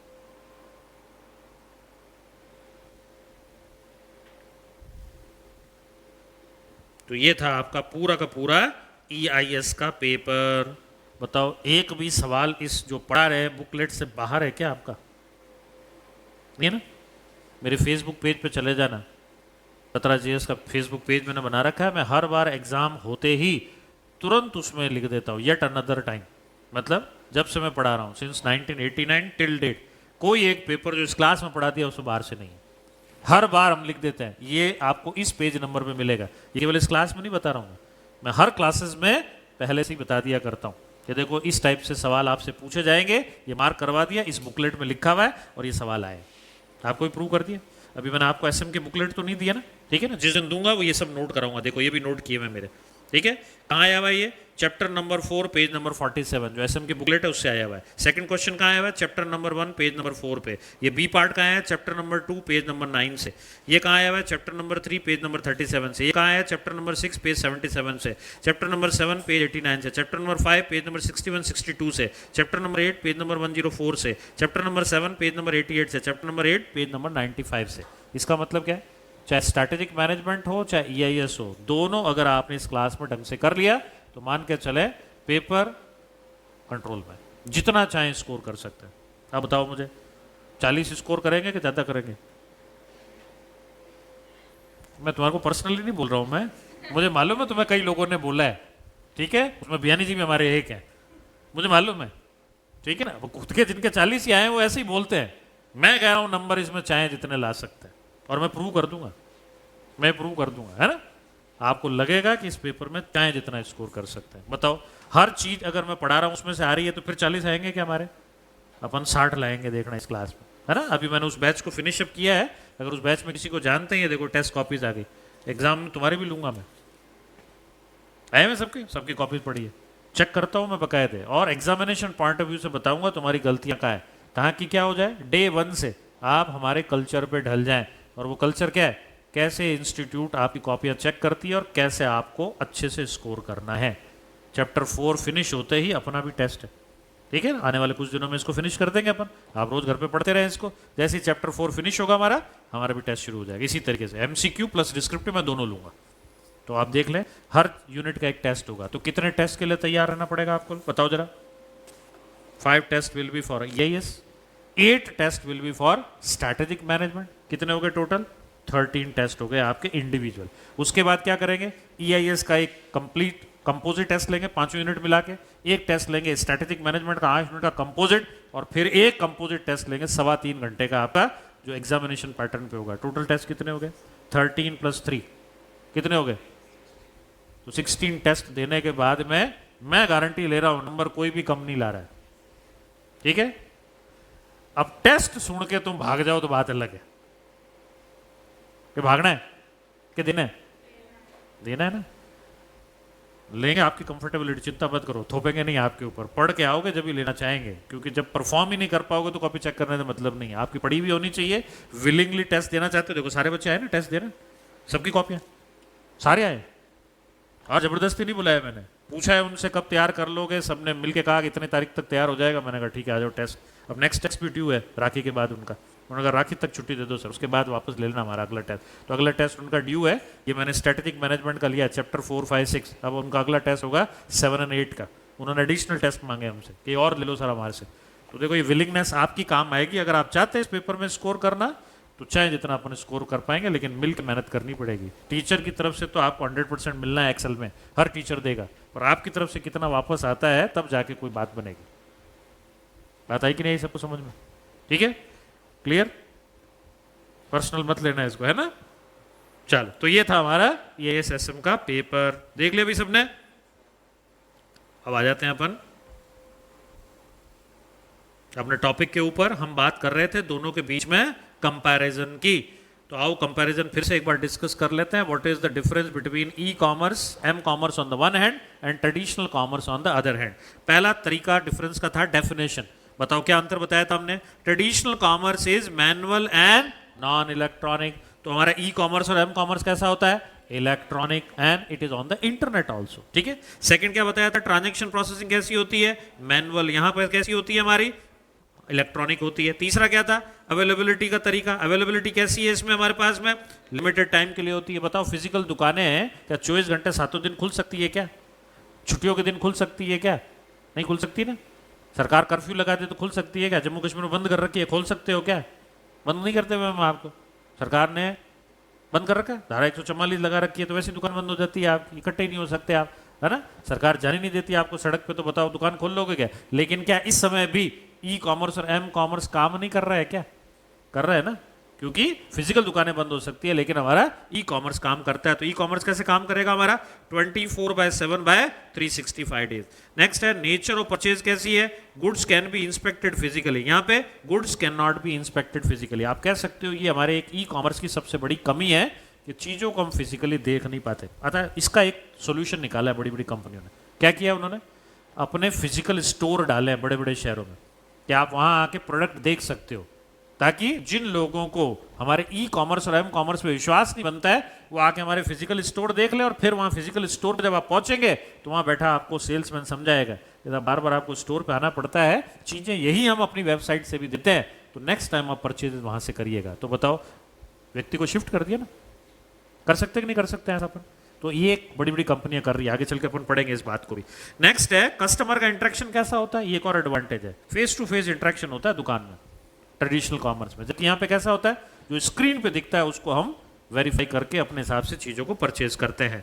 बिजनेस का स्कोप कैसा है, लिमिटेड दायरे में हुआ करता है। यहाँ पे कैसा होता है, वर्ल्ड वाइड रीच, मतलब आपने www पे अपनी वेबसाइट लॉन्च की है, मोबाइल ऐप अपना लॉन्च किया है, इमीडिएटली आप दुनिया भर में एक्सेसिबल हो जाते हैं। जबकि यहाँ पे इमीडिएटली दुकान खोलते ही सबसे पहले मुहूर्त के दिन हम क्या करते हैं, अपने सारे मित्र लोगों को, अपने सारे रिश्तेदारों को बुला के बताते हैं दुकान खोली है।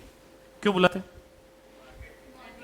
मार्केटिंग का तरीका है कि दुकान खोल ली है, पहली बूढ़ी तुम ही कराओ। और हमारा भी तरीका है, हम किसी दुकान पे जाते हैं तो उसका एक दो प्रोडक्ट ले ही लेते हैं। जैसे कपड़े की दुकान खोली है तो अपन एक शर्ट ले आते हैं या लेडीज आइटम ले आते हैं, ताकि इमीडिएटली उसकी बोनी भी हो जाए और हमको पता भी चल जाए कि हमारे किसी परिचित की दुकान है, तो वहां पे जाने से हमारी चीज ठीक ठाक मिल जाएगी। यही तो तरीका है। लेकिन मुझे बताओ, जिस एरिया में उसने दुकान खोली है, पहला ग्राहकी तो उसको वहीं से मिलती है ना, कोई दूर से थोड़ी आता है। आज मेरे को बताओ, हम में से कोई आदमी चला के त्रिपोलिया थोड़ी जाता है, हमको आसपास ही मिल जाता है तो त्रिपोलिया कौन जाएंगे बताओ मेरे को? अपना आसपास ही लेना पसंद करते हैं ना, बी रोड सी रोड से परचेजिंग कर लिया करते हैं अपन, क्योंकि अपने नजदीक पड़ता है। लेकिन जो शहर के अंदर का रहता है उसको कहो यहाँ आके परचेज करो, वो करेगा क्या? वो कहेगा नहीं मैं अपने अंदर से ही लूंगा, मेरी दुकानें पहचान की है। तो लिमिटेड दायरे में फेस टू फेस होता है, जबकि हमारा वर्ल्ड वाइड रीच हो जाता है ई कॉमर्स और एम कॉमर्स का। इंफॉर्मेशन एक्सचेंज कैसा होता है, किसी भी दुकान पे आप जाओ, किसी भी स्टोर पे आप जाओ, सबका अपना अपना काम करने का तरीका है, मतलब नॉन यूनिफॉर्म तरीका। लेकिन आप ई कॉमर्स और एम कॉमर्स पे आ जाओ तो एक जगह काम करना सीख लो तो दूसरी जगह आपको कुछ अलग से सीखने की आवश्यकता है क्या? एक ऐप पे जाओ, दूसरे ऐप पे जाओ, एक वेबसाइट पे जाओ, दूसरे वेबसाइट पे जाओ, सब पे काम करने का तरीका एक जैसा है, तो मतलब यूनिफॉर्म तरीका है। अब तक रिसोर्सेज की बात है, कैसा काम होता है हमारे यहाँ पे? सप्लाई साइड काम होता है, मतलब जो माल मेरे पास अवेलेबल होता है मैं उसी को बेचने के लिए आपको एडवर्टाइजमेंट दिखाऊंगा। जबकि हमारे ई कॉमर्स और एम कॉमर्स में क्या होता है, मार्केट का सर्वे करके हम लोगों से राय मशवरा करके ही प्रोडक्ट को रखा करते हैं, तो जो आपको चाहिए वही मिलता है। इसका मतलब हम किस तरीके से काम करते हैं, डिमांड साइड, कस्टमर को ध्यान में रखते हुए। मार्केटिंग का तरीका ट्रेडिशनल कॉमर्स में कैसे होता है, वन वे, मतलब मैं बताऊंगा आप सब लोग समझेंगे, तो ये 1 to many होता है। ऐसे होता है, सपोज मैंने एक दुकान खोल रखी है तो मैं क्या करूंगा, पैम्पलेट के माध्यम से सब में बांट दूंगा। तो मार्केटिंग कैसी है, मेरी तरफ से आप सबको पता ना, तो ये तरीका क्या कहलाता है, 1 to many। लेकिन हमारे ई कॉमर्स और एम कॉमर्स में क्या होता है, 1 to 1 मार्केटिंग होती है, एक एक व्यक्ति तक हम पहुंचा करते हैं। इस रोड के पीछे वाली रोड पे एक सैटरडे शॉपिंग नाम की दुकान खुली हुई है ना, आप भी शायद उसके कस्टमर होंगे, मैं भी हूँ।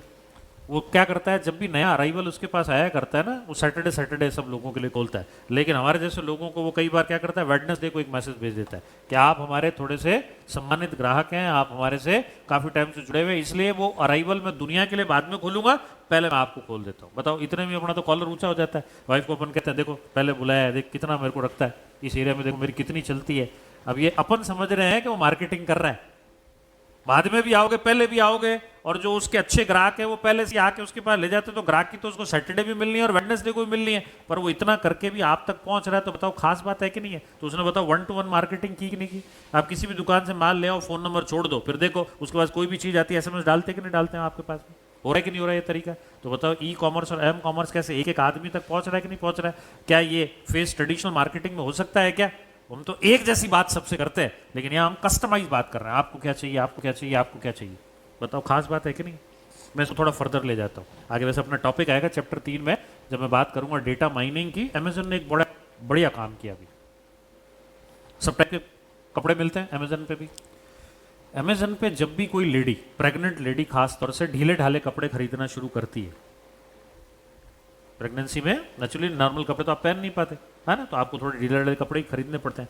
जैसे ही वो कपड़े खरीदने शुरू करते हैं, अमेजन को पता लग जाता है कि ये वुड भी मदर है, तो आने वाले टाइम में इसको बेबी प्रोडक्ट की जरूरत पड़ेगी।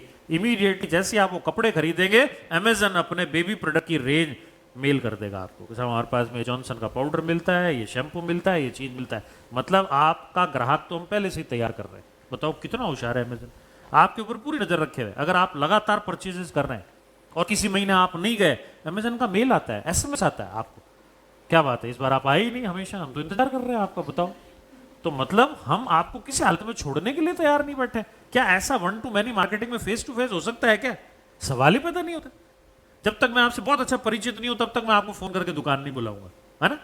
लेकिन आप यहाँ पे तो क्या होता है, एक ऑटोमेशन सिस्टम के थ्रू क्या करते हैं, मैसेज कर दिया करते हैं, होता है कि नहीं होता है ना। अब जैसे मेरा वो चैनल बना हुआ है और मेरा फेसबुक पेज भी बना हुआ batrasar.com। मैं जब भी उसको खोलता हूँ ना तो वो मेरे को रोज प्रॉम्प्ट करता है, we haven't heard from you batrasar.com, मतलब इसमें डाल कुछ ना कुछ, क्योंकि बहुत दिन से तेरे जितने चाहने वाले फॉलोअर्स हैं उनको कुछ मिला ही नहीं है। अब ये फेसबुक मेरे को क्यों कह रहा है? क्योंकि मेरे कुछ इस तरीके से डालने से कुछ उसको कस्टमर मिलते हैं और उससे क्या होता है, उसका व्यापार चल पड़ता है ना, इसलिए वो क्या चाहेगा, मैं कुछ ना कुछ प्रसाद डालता रहूं उसमें और लोग उसको बांटते चले जाए। यही हो रहा है। हम सोशल मीडिया में कर क्या रहे हैं, आई हुई चीजों को प्रसाद की तरह आगे बांट रहे हैं। खुद का क्रिएशन कितना है? जनरली हमारा कॉपी फॉरवर्ड ही होता है। बहुत कम लोग होते हैं जो ओरिजिनल क्रिएटर होते हैं। बाकी तो क्या करें, आया ना आगे दे दिया, आया ना आगे दे दिया, और इसी से व्हाट्सएप और इसी से फेसबुक और इसी से दुनिया कमा रही है। आप देखो कंसेप्ट कितना कमाल का है टेक्नोलॉजी का। ठीक है ना, मैं क्लास में क्यों आपको बोल रहा हूँ चार्टर्ड बन जाना, लेकिन अगर यहाँ से बिजनेस का कोई एक आइडिया क्लिक करता है ना तो फिर टेक्नोलॉजी की मदद लेते हैं। हमारे इस एसएम की क्लासों का फायदा ले लेना और आपका भला हो जाएगा। कुछ ना कुछ बढ़िया कर बैठोगे आप। ठीक है, कर सकते कि नहीं कर सकते अपन? अब देखो फेसबुक के ऊपर खुद का कंटेंट कुछ भी नहीं, लेकिन दुनिया भर के लोग कंटेंट डालते हैं और फेसबुक कमा रहा है। कमाता नहीं कमाता? साइड में ऐड आते हैं ना, उसी से तो पैसा आ रहा है उसका। गूगल पे लैरी पेज का एक भी आइटम नहीं, खुद 1 टका की जानकारी नहीं डालता। दुनिया भर के लोग जो वेबसाइट बना रहे हैं उनको क्रॉल कर करके आपको चीजें लाके दे रहे हैं। यूट्यूब के ऊपर खुद का एक कंटेंट नहीं, मेरे और आप जैसे लोग वीडियो डाल डाल के लोगों को दिखा रहे हैं और वो एडवर्टाइजमेंट दिखा के पैसे कमा रहे हैं।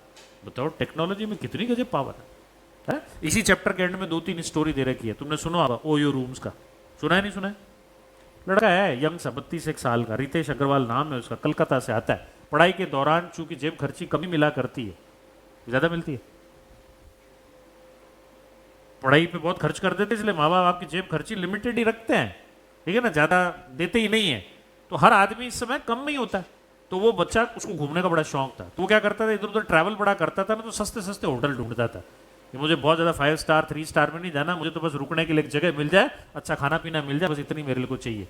तो उसके दिमाग में आइडिया है कि यार भारत तो हमेशा सस्ते को चाहने वाले लोगों का है ना। हमारे तो कॉमन शब्द है, सस्ता, सुंदर, टिकाऊ, दिखाओ, ये हमारे कॉमन शब्द है ना। कोई भी आदमी इंक्लूडिंग मी एंड यू, हम तो चाहे पैसे जेब में कितने हो, लेकिन कोशिश होती है सस्ते से सस्ता मिल जाए, ये बात होती है।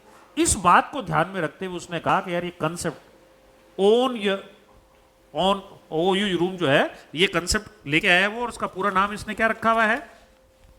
इसका नाम उसने रखा हुआ है ऑन योर ओन। सो उसको शॉर्ट बनाया उसने ओयू, मतलब हम एक ऐसा एक सस्ता बेसिक फैसिलिटी वाला रूम आपको देने जा रहे हैं जिसमें सुविधाएं नाम मात्र की होंगी पर आपका काम चल जाएगा।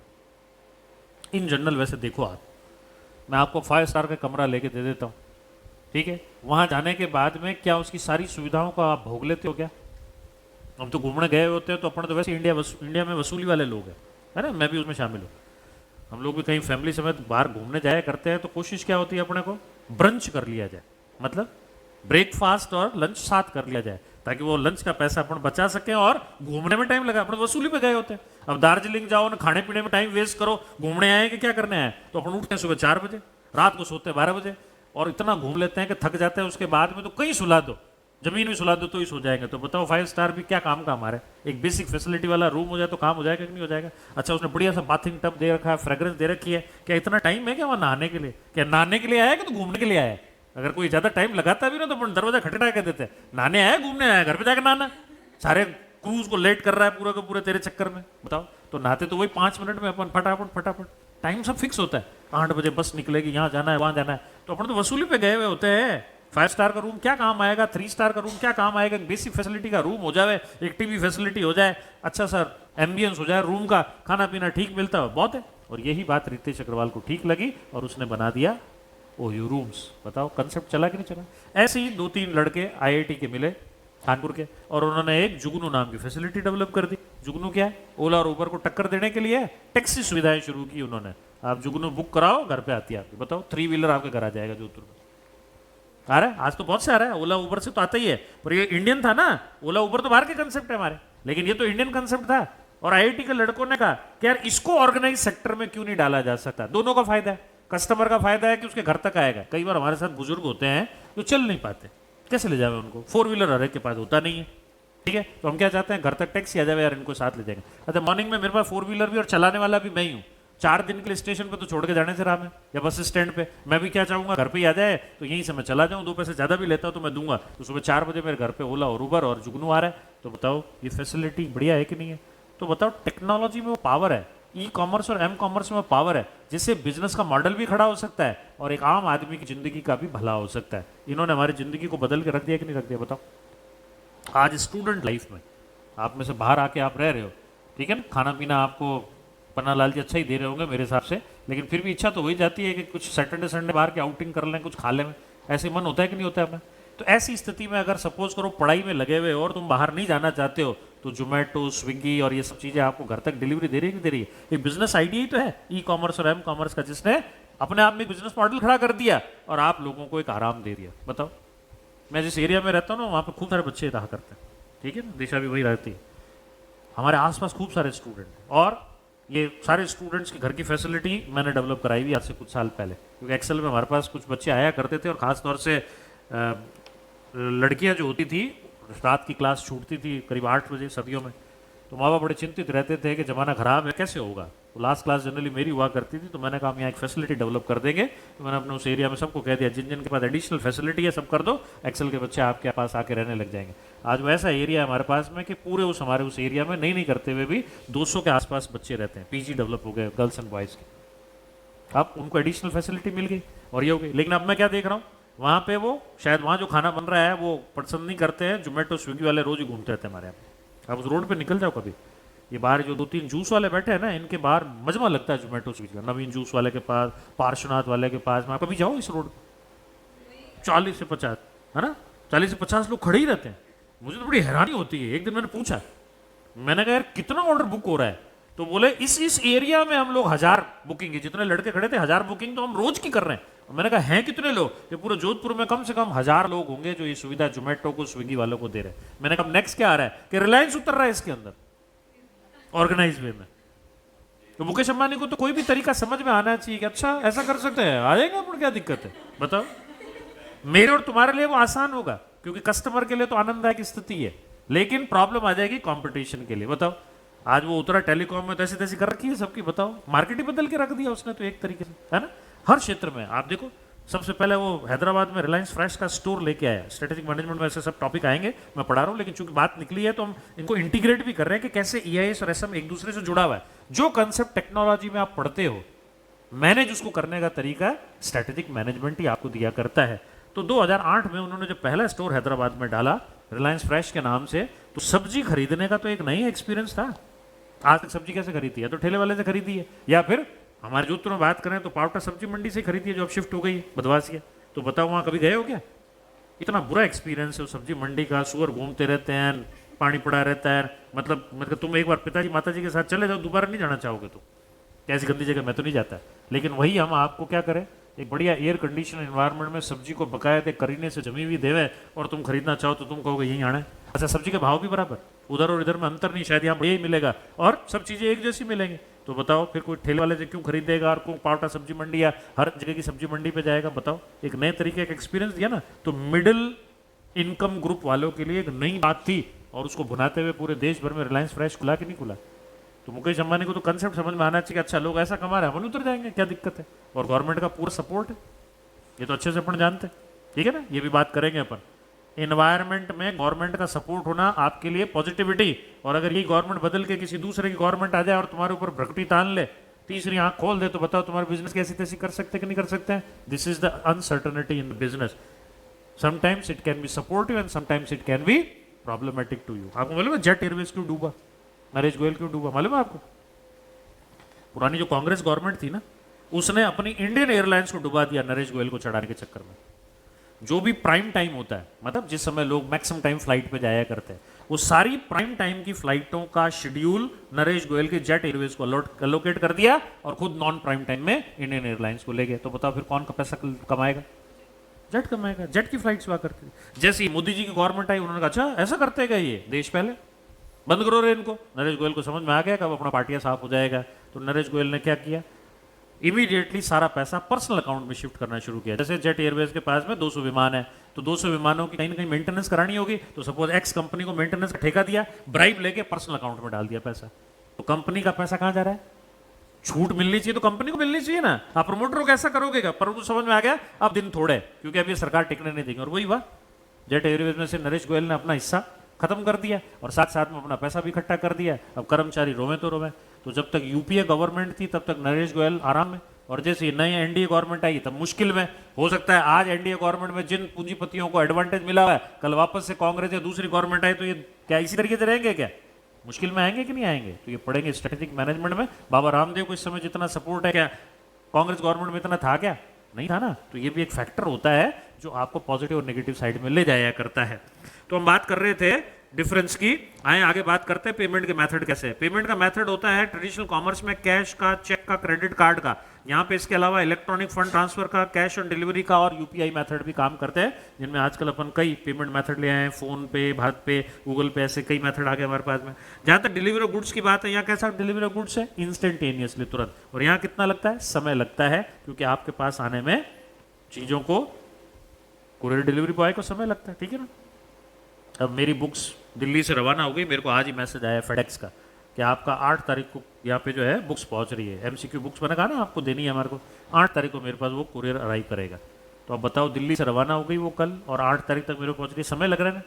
लेकिन ये किताब अगर यहीं पे होती तो इमीडिएटली पैसे देके खरीद लाते अपन तुरंत। ये एक बड़ा फायदा है जो ई कॉमर्स अभी देने में नाकामयाब है। आने वाले टाइम में हो सकता है ड्रोन से डिलीवरी करके हम टाइम पे आपको बॉक्सेस डिलीवर कर दें, पर इट विल टेक टाइम, क्योंकि इसमें सिक्योरिटी रीजन भी जुड़े हुए हैं, तो इतनी जल्दी नहीं हो पाएगा। पर एक तरीका है जो आने वाले समय में काम में लिया जाएगा। तो कितने तरीके देख लिए भाई अपन ने? 11 तरीके देख लिए। आओ क्विकली को रिवाइज कर लें। पहला, डेफिनेशन में क्या अंतर है? ये मैनुअल और नॉन इलेक्ट्रॉनिक है, तो ये इलेक्ट्रॉनिक है। ये ट्रांजेक्शन प्रोसेसिंग मैनुअल करता है, वो इलेक्ट्रॉनिक करता है। इसकी अवेलेबिलिटी लिमिटेड टाइम पीरियड के लिए इसकी 24/7/365 डेज है। इसकी नेचर ऑफ प्रोसेसिंग में फिजिकली गुड इंस्पेक्ट कर सकते हैं, इसमें फिजिकली इंस्पेक्ट नहीं कर सकते। इसमें फेस टू फेस होता है, इसमें स्क्रीन टू फेस होता है, इसमें लिमिटेड पीरियड ऑफ टाइम के लिए होता है, इसमें वर्ल्ड वाइड रीच होती है, इसमें यूनिफॉर्म प्लेटफॉर्म नहीं है, इसमें यूनिफॉर्म तरीका है, इसमें सप्लाई साइड पे काम होता है, इसमें डिमांड साइड पे काम होता है, इसमें वन वे मार्केटिंग होती है, इसमें 1-to-1 मार्केटिंग होती है, इसमें कैश, चेक और क्रेडिट कार्ड से तरीका होता है, इसमें इसके अलावा fund transfer, cash on delivery और यूपीआई मेथड है। इसमें इंस्टेंटेनियसली डिलीवरी और इसमें समय लगता है। तो अभी तक अपन ने क्या क्या पढ़ लिया, जरा दोबारा से एक बार याद कर ले। तो सबसे पहले इस चैप्टर का नाम है e commerce, m commerce and emerging technology. ये हमारे EAS कोर्स का चैप्टर नंबर 4 है, जिसके हमने कुछ टॉपिक्स को डिस्कस करना है। वो टॉपिक्स कौन कौन से? Component, architecture, process flow diagram, risk and control, law and guideline, method of digital payment. फिर इमर्जिंग टेक्नोलॉजी में क्या क्या है? Virtualization, grid computing, cloud computing, mobile computing, green IT, BOID, web 3.0, IoT, artificial intelligence और machine learning. इसकी importance कितनी है? 10 marks का वेटेज कैरी करती है। पहला सवाल क्या डिस्कस कर लिया हमने?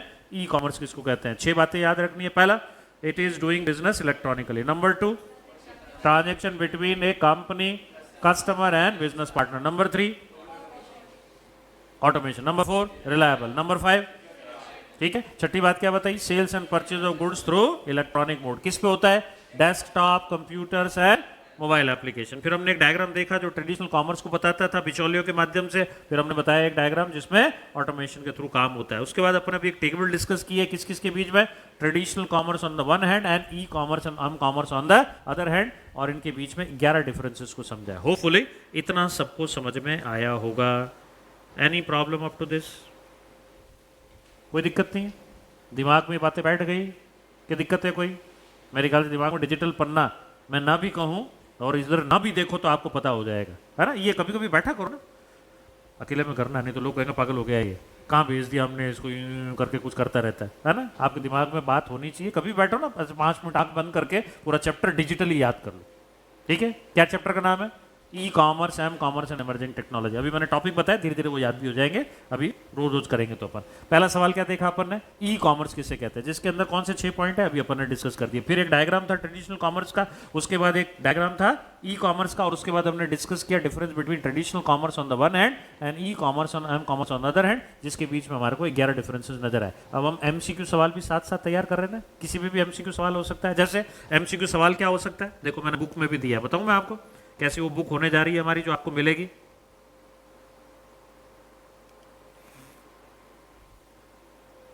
ये रहा, देखो ऐसा आपको MCQ बुक मिलने वाला है। बहुत सारे टेस्ट होंगे इसके अंदर। EAS SM paper consist of 2 portion, EIS and SM, equal weightage. तो 15-15 नंबर आपको दोनों में से मिलेंगे। हमने यहाँ पे जो क्वेश्चन दे रखे हैं वो कुछ 1 नंबर के हैं और कुछ इसमें 2 नंबर के हैं। अब देखो अलग अलग चैप्टर्स हैं, अभी अपन कौन सा चैप्टर पढ़ रहे हैं, चैप्टर 4, तो मैं केवल चैप्टर 4 के सवालों को ले लेता हूं। पहला 7वां सवाल देखो, ई commerce is the process of doing business dash. कौन कौन सा बिजनेस का तरीका है? Electrically, Musically, magnetically, electronically. तो अपन इसके ऑप्शन ना भी पढ़े तो सीधा वहीं अपनी नजर जाती है जो अपन ने पढ़ रखा है। देखो क्या किया अपन ने, सेंटेंस में से एक वर्ड गायब कर दिया। इंस्टीट्यूट ऐसे सवाल पूछ रही है, आप इंस्टीट्यूट के मॉक टेस्ट पेपर देख लेना जो उन्होंने दिए हुए हैं, है ना, उनमें ऐसे सवाल है। तो हमने भी अपने बुक को, एमसीक्यू की बुक को ऐसे ही बनाया है ताकि आपको एग्जाम की फील आए। तो आपको बकायदे पूरी तैयारी डे 1 से कैसी करवाई जा रही है, एमसीक्यू आधारित कराई जा रही है, इसके लिए अलग से कुछ नहीं करना है। अगला सवाल, availability of e commerce is कौन से समय के लिए होती है? लिमिटेड टाइम के लिए होती है, 9 से 6 बजे होती है, 24 घंटे 7 दिन साल के 365 दिन होती है, या 8 PM to 8 AM होती है? तो बताओ कर सकते कि नहीं कर सकते? तो ऐसे आपसे सवाल पूछे जाएंगे। देखो हर यूनिट के सवाल दिए गए ना इसमें, और नीचे उनके आंसर्स भी दे रखे हैं। ऐसे ही स्ट्रेटेजिक मैनेजमेंट है जिसमें 8 यूनिट है, उनके सवाल दे रखे हैं 1 नंबर 2 नंबर के, और फिर उनके नीचे उनके आंसर्स दे रखे हैं। तो बुक मिलेगी आपको, लेकिन बुक काम कब आएगी? जब सारे चैप्टर पढ़े होंगे। यूनिट वाइज नहीं है। क्यों नहीं दिए यूनिट वाइज? क्योंकि यूनिट वाइज में अपना क्या एंगल लिमिटेड हो जाता है, ये तो पता ही होता है। पता तो तब हो, और आपका टेस्ट तो हम तब लें जब पता चले कि सारी यूनिट पढ़ ली आपने और घालमेल हो चुका है, इंटरमिंगलिंग हो चुकी है, फिर भी आपको याद है कि नहीं, और तब याद रहेगा तो फायदा होगा ना। अच्छा, ये तो मैं अपने सब्जेक्ट की बात कर रहा हूँ। जब तुम एग्जाम में जाओगे तो केवल मेरा सब्जेक्ट ही दिमाग में होगा क्या? 8 सब्जेक्ट दिमाग में होंगे, तो अलग अलग दिमाग में बॉक्सेस बनाने पड़ेंगे, this is for this, this is for this, और आपस में उनको इंटरमिंगल भी नहीं होने देना है। ठीक है, मैं मेरे सब्जेक्ट की टेक केयर करता हूँ, मैं होने नहीं दूंगा दूसरों के साथ, चिंता मत करो। और ऐसे ही आपका एक्सेल का हर टीचर करेगा, अलग अलग बॉक्स बना देगा। जब आप हमारे पास आते हो ना, इतना छोटा सा दिमाग लेके आते हो, माथा सुझाना हमारा काम है, इतना बड़ा कर देंगे हम भेजते भेजते, है ना।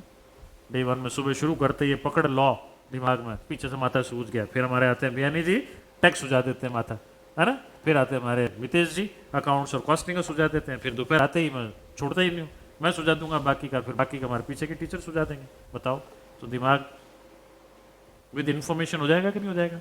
लेकिन अगर आप टीचरों के कहने पे चल पड़े तो ये तय बात है, इंटरमीडिएट पास करना आपके लिए मुश्किल नहीं होने जा रहा, क्योंकि आपके सारे टीचर्स बहुत एक्सपीरियंस्ड है। मेरे ख्याल पता चल गया होगा, पीपीटी हमने भेजी है। तुमने कभी जोड़ा कि हमारे एक्सेल एकेडमी की सारी फैकल्टीज का कलेक्टिव एक्सपीरियंस जोड़े तो कितने साल का होता है? जोड़ा है क्या? जोड़ना कभी, मोर देन 100 ईयर्स आएगा।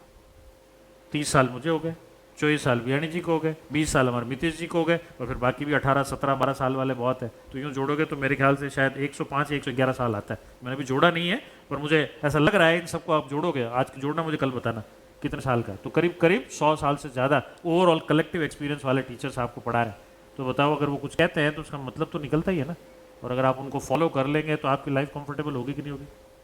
और सब अपने अपनी लाइफ में मेरिटोरियस रहे हुए, कोई कम नहीं है क्या कोई कम?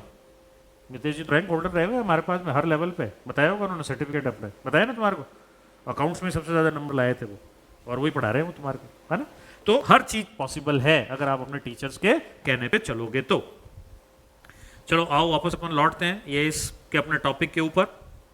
अब रिसोर्स फोकस का मतलब होता है हम कौन सा माल बेचते हैं, जो हमारे पास पड़ा होता है या जो कस्टमर चाहता है। दुकान पे एक नॉर्मल दुकानदार कौन सा माल बेचना चाहेगा? जो कस्टमर चाहता है उसको वो माल दिया जाए, दुकान में पड़ा है वो रह जाए, या जो दुकान में पड़ा है मैं वो समझाने की कोशिश करूं आपको। तो हम क्या करते हैं, अपने फोकस साइड से आपको समझाया करते हैं। इसीलिए एक डिमांड साइड है तो एक सप्लाई साइड है। ठीक है, चले भी आगे इससे अगले सवाल पे चलते हैं। ये भी एग्जाम में पूछा हुआ सवाल है एक बार पुराने कोर्स में, ठीक है ना, नए कोर्स में नहीं, पुराने कोर्स में। क्या है वो? There are 8 steps of e commerce transaction. कभी किया क्या आपने ई कॉमर्स कि नहीं किया? किया है सबने? ठीक है, अब मैं इस पे तो नहीं करता, मैं अपने स्मार्टफोन पे आपको करके दिखा देता हूँ ई कॉमर्स कैसे करते हैं। सबको तो वैसे पता ही होगा। बताओ पहले स्टेप में क्या करते हो आप सब लोग? किसी वेबसाइट पे जाते हो या किसी मोबाइल ऐप पे जाते हो। ठीक है, यहाँ पे फ्लिपकार्ट का एग्जांपल दे रखा है, मैं भी फ्लिपकार्ट चुन लेता हूँ और आपको बता देता हूँ। तो सबसे पहले क्या करेंगे अपन, या तो फ्लिपकार्ट की वेबसाइट पे चले जाएंगे या फिर फ्लिपकार्ट के किस पे चले जाएंगे, ऐप पे चले जाएंगे। मेरे भी ऐप है ये, क्लिक कर दूँ इसके ऊपर, तो इस आइकन पे मैंने क्लिक कर दिया फ्लिपकार्ट के, ये खुल गया फ्लिपकार्ट। तो पहला स्टेप देखते चलो, इसके साथ करते चलते अपन। सबसे पहला क्या है, गो टू द वेबसाइट और go to the mobile app. Underline करो, इतनी अंडरलाइन करनी, बाकी पूरी नहीं करनी, पढ़ लेना है आपको पूरा, अंडरलाइन केवल इतना करो। Step number 1, go to the website और गो टू द ऐप। ठीक है ना, तो ऐप कोई भी हो सकती है, फ्लिपकार्ट हो सकता है, अमेजन हो सकता है, मेरी साइट हो सकती है matrasar.com, है ना, वो भी हो सकती है। खुल गया ये आपके सामने। अब क्या करेंगे, अब क्या करेंगे, प्रोडक्ट की कैटेगरी सेलेक्ट कर लूं मैं जिसको मुझे खरीदना है। तो दूसरा स्टेप क्या हो गया हमारा, select the type of product you wish to bye.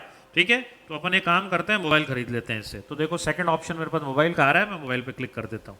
Mobile पे क्लिक करते ही क्या हो गया, इसकी डील ऑफ द डे या जो भी मोबाइल इसके पास अवेलेबल है वो सब के सब इसने मेरे सामने खोल दिए। खुल रहे नहीं खुल रहे, आ रहे हैं सारे के सारे, प्राइसेस के साथ आ रहे हैं, फीचर्स के साथ आ रहे हैं, सारे आ रहे हैं कि नहीं आ रहे। अब क्या करूंगा मैं, इनको देखने के बाद मैं किसी एक को सेलेक्ट कर लूं। ठीक है, तो कोई एक रैंडमली मैं सेलेक्ट कर रहा हूं इसमें से। ठीक है, अभी कौन सा बढ़िया चल रहा है, रेडमी का चल रहा है बढ़िया, रेडमी ले लें इसमें से। चलो तो रेडमी ले लेते हैं इसमें से।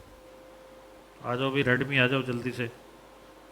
ओप्पो भी आ रहा है इसमें, सैमसंग भी आ रहा है, वीवो भी आ रहा है इसमें। ठीक है, आईफोन अभी तक तो नहीं आया इसके अंदर। मैं कोई एक ले लूँ, है ना, rather than wasting the time अपन कोई एक ले लेते हैं। तो ओप्पो आ रहा है, ओप्पो रीनो, इसका ऐड भी आ रहा है आजकल। तो ओप्पो रीनो को मैंने सेलेक्ट कर दिया। ठीक है, तो अगला स्टेप क्या हो गया, step number 3, user need to select the correct product ही और शी नीड्स टू बाई। तो मैंने क्या किया इसमें, ओप्पो रीनो का जो मॉडल था उसको सेलेक्ट कर दिया। अब क्या होगा, मैं इसके फीचर्स को पढ़ूंगा, इसमें से इसके प्राइसेस को देखूंगा, इसमें जो चीज़ें मुझे दिखाई दे रही है उसको समझने की कोशिश करूंगा, और अगर मुझे समझ में नहीं आया तो कोई दूसरा चूज करूंगा, और अगर ये समझ में आ गया है तो इसी की फाइनल चॉइस बना दूंगा। तो अगला स्टेप क्या कह रहा है, मेक द फाइनल चॉइस। क्या आपको ये लेना है या कोई और लेना है, कोई जरूर नहीं है। मैंने इसको खोला और फिर इसके प्रोडक्ट फीचर को देखा, मुझे लगा नहीं मेरे लिए ठीक नहीं है, या इसका प्राइस देखा तो मुझे लगा ये ठीक नहीं है। अब ये बता रहा है मेरे को ऑन ऑफर मिल रहा है Oppo Reno 10x zoom jet black colour में, 4.6 इसके रिव्यू आए हुए हैं, और फ्लिपकार्ट इसको एश्योर्ड जो है मान रहा है, और 39,990 रुपये का दे रहा है। वैसे इसका प्राइस 41,990 लिख रखा है, 4% ऑफ दे रहा है मुझे, और इसमें EMI अवेलेबल नहीं है। इसके फीचर बता रहा है 6 GB रैम है, 128 GB स्टोरेज है, और 6.6 इंच डिस्प्ले है, और 4000 से ज़्यादा mAh की बैटरी है इसकी, और इसमें कई तरीके के कैमरा ऑप्शन है, 48, 8, 13 और 16 मेगापिक्सल का फ्रंट एंड कैमरा है, मतलब अच्छा कैमरा है इसके साथ में, है ना। और ओप्पो तो वैसे भी सेल्फी कैमरा के लिए मशहूर है अपने आप को, दोनों वर्ल्ड कप में इसने अपने आप को स्टैब्लिश ही कर लिया, सेल्फी कैमरा फ़ोन के तौर पर स्टैब्लिश ही कर दिया। 2 लगातार वर्ल्ड कप को प्रायोजित किया इसने, किया कि नहीं किया। मार्केटिंग का एक तरीका हो गया, अगर दुनिया जब वर्ल्ड कप को देख रही होती है, फुटबॉल के बाद सबसे ज़्यादा कोई गेम खेला जा रहा है दुनिया में और देखा जा रहा है तो कौन सा है, क्रिकेट ही है ना। फुटबॉल को तो पूरी दुनिया करती, लेकिन उसके बाद सेकंड नंबर पे कौन सा आ गया। अब ये है कि यूरोपियन देश और बाकी खेलते नहीं तो हमारी संख्या और ज़्यादा हो जाए, ठीक है ना। लेकिन वैसे अगर अकेले इंडिया की बात कर ले अपन तो इन सबसे ज़्यादा ही है। मैं तो इन सबको मिला लो तो इंडिया की पॉपुलेशन फिर भी इनसे ज़्यादा है कि नहीं है। और फिर हमने क्या किया, खास बात की है, अपने आस पड़ोस में भी सबको ये आदत लगा दी है। पाकिस्तान भी खेलता है, बांग्लादेश भी खेलता है, श्रीलंका भी खेलता है, अब अफगानिस्तान को भी तैयार कर दिया अपन ने, है ना। वेस्ट इंडियंस भी खेला करते हैं। तो बताओ ये सब मिला के तो देखा जाए तो पॉपुलेशन वाइज हम बहुत बड़े हैं।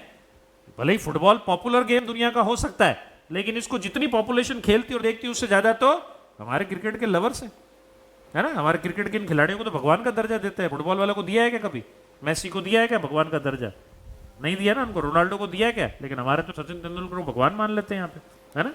है कि नहीं तरीका ये। तो अपन क्या कर सकते हैं, इसमें से पसंद आए तो उसको चूज कर सकते हैं। फिर क्या करेंगे, अब इसका पेमेंट करना पड़ेगा अपने को। तो नेक्स्ट स्टेप है, eight the time of making payment E commerce vendor show the detail. तो अब जैसे सपोज करो मैं इसको खरीदना चाहता हूं, तो मैंने इस पर क्लिक कर दिया। क्लिक करते ही पूरी और डिटेल इसकी आ गई है। अब लिखा हुआ है ऐड टू कार्ट और बाय नाउ। मैं बाय नाउ पे क्लिक कर देता हूँ।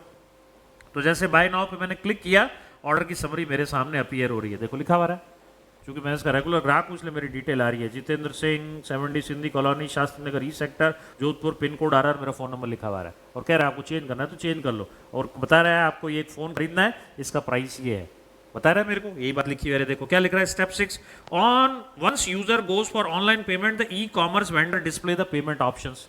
अब इसमें क्या करेंगे, कंटिन्यू करते ही बहुत सारे पेमेंट ऑप्शन आ जाएंगे आपके सामने। देखो कई सारे पेमेंट ऑप्शन मुझे दिखाएगा, ये कौन कौन से होते हैं बताया क्या आ रहा है इसमें। क्रेडिट कार्ड आ रहा है, फोन पे आ रहा है, भीम ऐप आ रहा है, नेट बैंकिंग आ रहा है, EMI आ रहा है, very good, cash on delivery आ रहा है, बहुत सारे ऑप्शन आ रहे हैं। अब कोई एक तरीका ले लेते हैं, जैसे मैं ले लेता हूँ कैश ऑन डिलीवरी, COD, ठीक है। अब नीचे क्या कर रहा है, प्लेस एन ऑर्डर। जैसे ये करूंगा वैसे क्या हो जाएगा, ऑर्डर कंफर्म हो जाएगा। और क्या करेगा अमेजन, इसको अपने वेयर हाउस को बता देगा और वो रवाना कर देगा, ठीक है। तो देखो आगे क्या कह रहा है, step number 7, he is directed to the payment gateway. जैसे ही मैं क्लिक करूंगा वैसे ही अगर क्रेडिट कार्ड या कोई और तरीका होगा तो क्या करेगा, मेरे को पेमेंट गेटवे पे ले जाएगा। लेकिन कैश ऑन डिलीवरी में पेमेंट गेटवे पे ले जाने की जरूरत नहीं होती है। लेकिन क्या हर आदमी या हर चीज सीओडी पे मिलती है क्या? नहीं मिलती है तो कहाँ ले जाएगा मुझे? पेमेंट गेटवे पे ले जाएगा। सपोज मैंने क्रेडिट कार्ड कहा और कंटिन्यू करता हूं तो देखो ये मेरे को मेरे पेमेंट गेटवे पे ले जाएगा। ले गया? पूछ रहा है क्रेडिट कार्ड नंबर बताओ, एक्सपायरी डेट बताओ, सीवीवी बताओ, ये कह रहा है। He is directed to the payment gateway. एक ओटीपी जनरेट होगी। ओटीपी जनरेट होने के बाद ओटीपी फीड करूंगा मैं तो क्या हो जाएगा, मेरे अकाउंट को डेबिट कर दिया जाएगा और अमेजन के अकाउंट को क्रेडिट कर दिया जाएगा। और लास्ट स्टेप आ जाएगा, based on the delivery term जो इसमें लिखी हुई होंगी, product will be delivered to me. तो इसमें लिखा होता है 3 दिन या 5 दिन में आपको डिलीवर करेंगे आपके रेस्पेक्टिव एड्रेस पे, मटेरियल आपको पहुंच जाएगा। ऐसे काम होता है, किया होगा आपने कभी न कभी। एक बार फिर से अपन ने देख लिया कितने स्टेप हुए अपने पास यहाँ पे, 8 स्टेप हो गए। याद कर लेंगे इन 8 स्टेप्स को फिर से एक बार अपन। पहला स्टेप क्या है बताओ, गो टू द वेबसाइट और मोबाइल ऐप, दोनों बातें करेंगे अपन। नेक्स्ट क्या करेंगे अपन, select the type of product. Next क्या करेंगे अपन, select the correct product. Next क्या करेंगे, make the final choice. Next क्या करेंगे, at the time of payment different vendor details will be shown. Next online payment पे जाएंगे तो पेमेंट ऑप्शन दिखाए जाएंगे। नेक्स्ट क्या करेंगे, पेमेंट गेटवे पे डायरेक्ट किया जाएगा, ओटीपी जनरेट होगा। नेक्स्ट क्या होगा, डिलीवरी टर्म्स के हिसाब से प्रोडक्ट डिलीवर होगा। तो 8 स्टेप हो गए हमारे। फिर से याद कर लें एक बार, कौन सा 8 स्टेप हो गए। Number 1, go to the website और mobile app like Flipkart, Amazon और any other. Number 2, select the type of product. Number 3, make the final choice. Number 4 क्या है, मेक द फाइनल चॉइस। तो तीसरा था करेक्ट प्रोडक्ट को चुनना। फिर चौथा था मेक द फाइनल चॉइस। 5वां कौन सा है, on the time of payment different option will be shown. Next क्या है, once you go for the online payment different payment option will be shown. Next क्या होगा, you will be directed towards the payment gateway and OTP will be generated, amounts will be transferred. And last step क्या होगा, based on the delivery terms you have to wait for the delivery. यही होगा। तो अब तक अपन ने कितने सवाल कर लिए। पहला सवाल ई कॉमर्स क्या होता है, जिसके अंदर 6 चीजें पढ़ी, एक डायग्राम देखा ओल्ड मॉडल का, न्यू मॉडल का। फिर अपन ने क्या किया, 11 तरीके के डिफरेंसेस देखे, ट्रेडिशनल कॉमर्स में एक तरफ और ई कॉमर्स और एम कॉमर्स में दूसरी तरफ। ठीक है, देख लिया अपन ने। अब तीसरा सवाल क्या डिस्कस किया अपन ने इसके साथ साथ, what are the different steps of doing e commerce और एम कॉमर्स। एम कॉमर्स के लिए भी यही है ना, वहां वेबसाइट नहीं होगी, क्या हो जाएगा, मोबाइल ऐप हो जाएगा। यही तो बात है अपने पास में। चलो अगले सवाल पे चलते हैं, बेनिफिट्स ऑफ ई कॉमर्स या बेनिफिट्स ऑफ ई बिजनेस। अब ये ई बिजनेस के बेनिफिट 3 तरीके के होते हैं, 3 कैटेगरी में होते हैं। एक बेनिफिट होता है जो मिलता है कस्टमर को। पहला बेनिफिट जो होता है वो किसको मिला करता है, यहाँ पे कस्टमर को बेनिफिट क्या मिल रहा है। दूसरा बेनिफिट मिलेगा सेलर को, सैमसंग को, ओप्पो को, वीवो को। और तीसरा बेनिफिट किसको मिलेगा, गवर्नमेंट को। तो 3 कैटेगरी के बेनिफिट अपन देखने जा रहे हैं यहाँ पे। पहला बेनिफिट अपन किसको देंगे, पहला बेनिफिट मिलेगा हमारे कस्टमर को, इंडिविजुअल को या यूजर को। तो देखें अपन 6 तरीके के बेनिफिट्स को, जो कि इंडिविजुअल को, कस्टमर्स को या यूजर को मिलेंगे। ठीक है, सबसे पहला बेनिफिट देखिए क्या है, कन्वीनियंट है। ये बताओ कन्वीनियंट है या नहीं है, यूज करने में आसान है, बिल्कुल कोई दिक्कत के बिना कर सकते हैं। कि दिक्कत होती है कोई इसको यूज करने में, अपने को बिना किसी दिक्कत के कर सकते हो कि नहीं कर सकते हो, कर सकते हैं अपन। तो बिना किसी दिक्कत के इसको परफॉर्म अपन कर सकते हैं। एक मिनट इसको सेट कर लूं मैं, पता नहीं कैसे खुल गया।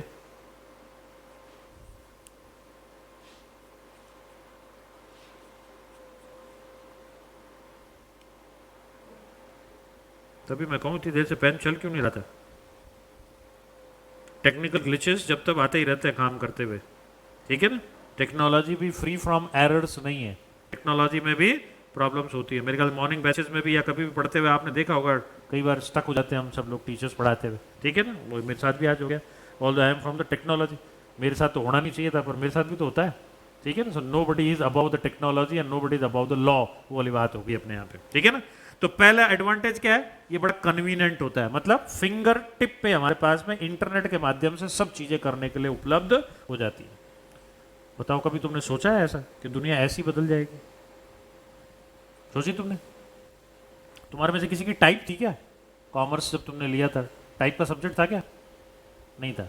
पुराने ज़माने में आप पूछना, आपके जो सीनियर्स हैं, आपके पेरेंट्स हैं, अगर वो घर में चार्टेड है या कॉमर्स ली हुई उन्होंने, वो टाइप सीखा करते थे, जाके टाइपराइटर पे टाइप करते थे।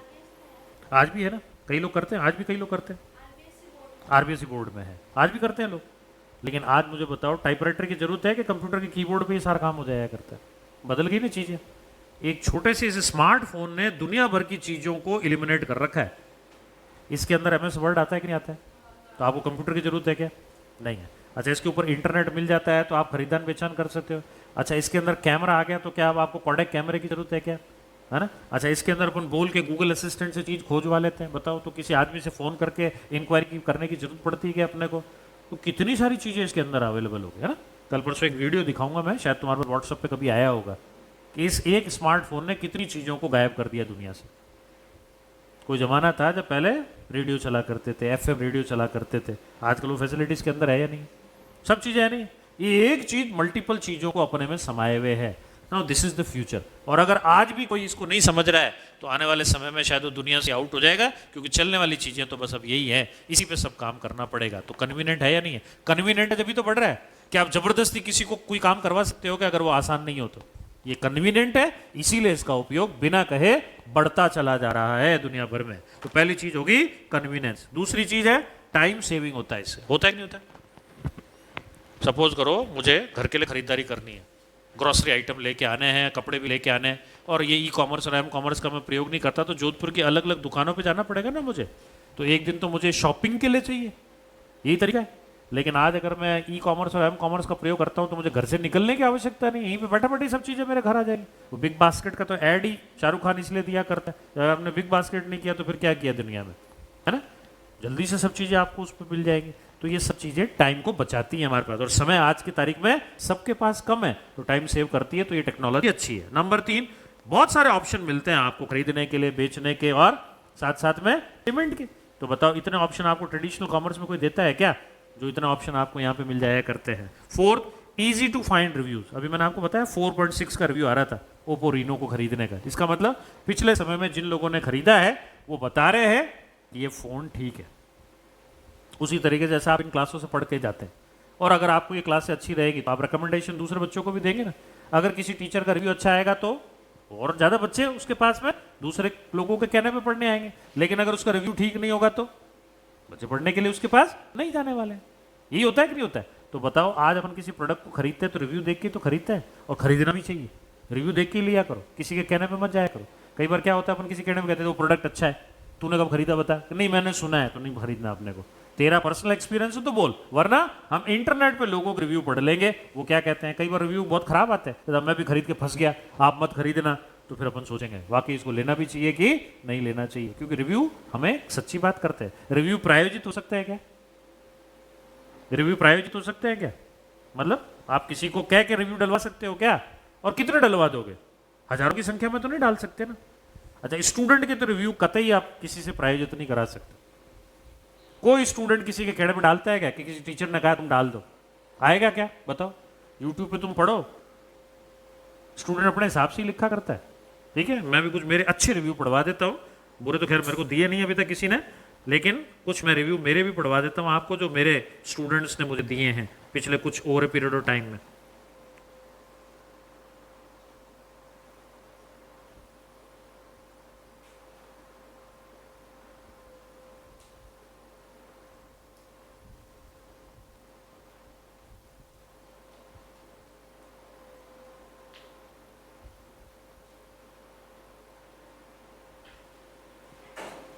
क्या लिखा है, पढ़ो जरा। यश अग्रवाल, अरे मेरे प्रायोजित नहीं है, ठीक है? ये सब बच्चों ने अपने अपने हिसाब से दे रखे हैं, ठीक है ना? पढ़ो जरा, पढ़ते चलो। क्या लिखा है? Awesome sir, it is really good, blessed to have a teacher like you on the YouTube. ये यूट्यूब का स्टूडेंट है हमारा, ठीक है? नेक्स्ट पढ़ के बताओ। अलग अलग पढ़ते जाना, नाम भी अलग अलग आ रहे हैं, हाँ? नामों पे भी ध्यान देना। कौन लिख रहा है ये? I always prefer your channel for self-study. Next, Vanshika लिख रही है, your way of teaching is superb, sir. Thank you for uploading the series of videos. Next, कौन है? ये तो आ गया। Next, वंशिका का फिर से है, your way of teaching is superb. Next है VB वर्मा का, love the way you teach, thanks a lot, sir. Next, ये भी लिखा हुआ है, your way of teaching style is excellent, मुरली का। Next, thank you sir, just because of you I have scored about 65 in first test conducted by our coaching center. हमारे YouTube पे video देखे अपने कोचिंग सेंटर पे उसने इसकी मदद से 65 मार्क्स स्कोर किए, ठीक है ना? I dare to learn, जो भी उसका नाम है। ये एक स्टूडेंट है हमारी मानवी गुप्ता, ये लिख रही है सर प्लीज आप जो एग्जाम्पल देते रहे हो, कह रहे हो लिखने को एग्जाम में, उसका कोई लिंक पीडीएफ में as a summary note share कर दीजिए. It's a request for best and what examiner want then we will write. ठीक है. Second, wow I am just listening you and feeling so positive sir, मुझे नहीं पता था आप भी ये सब्जेक्ट पढ़ाते हो. नेक्स्ट देखें. Thank you sir, I watch all your lecture specially your SM chapter wise revision, once again thank you. बहुत अच्छा काम कर रहे हो sir, thank you. Next, sir I am a victim of EAS-SM. ठीक है ना, और इस चैनल पे आया तो उसको ठीक लगा. यहाँ पे उसके आगे भी कुछ और रिप्लाई अपन देखेंगे. Next, sir salute you, awesome method of teaching, awesome, thank you sir. Sir ice cream वाला एग्जाम्पल मस्त है, दूंगा मैं एक आइसक्रीम वाला एग्जाम्पल स्ट्रेटेजिक मैनेजमेंट जब आएगा तब. ठीक है ना. Thanks a lot sir, you are the god of EAS-SM, far better than so called number 1 loud speaker. आगे नहीं पढ़ूंगा मैं, ठीक नहीं लिखा है इसने कुछ. वेरी हेल्पफुल सर, किसी और के बारे में कुछ कहना अच्छा नहीं है ना, आप अपने बारे में कहें, दूसरों के बारे में साथ मत कहें. Very helpful sir, thanks sir. Next है, thanks sir, thank you sir. Next है, hello sir, how can I buy your MCQ book of SM and EIS, your examples are too good sir, please upload the remaining chapter. Sir ये video May 19 के लिए है sir, please give me the question for May 19, your way of teaching is excellent. Thanks a lot sir, thank you sir, thank you thank you thank you चल रहा है. ठीक है. Best SM teacher of India, just can't explain it sir, if you can help और please upload the full lectures. Thank you sir, helpful video. EISM class upload कब करेंगे? Awesome sir, your teaching style is very good, please upload the full chapters and important question. Awesome teaching, clearing the concept, best example, best teacher, MCQ वाला. Thanks a lot for your initiative. Thank you so much sir, you are great love for teaching. What is balancing, एक point उसने पूछा जिसका हमने जवाब दिया. वो sir, thank you very much, बहुत बढ़िया सर. Outstanding teaching sir, thank you,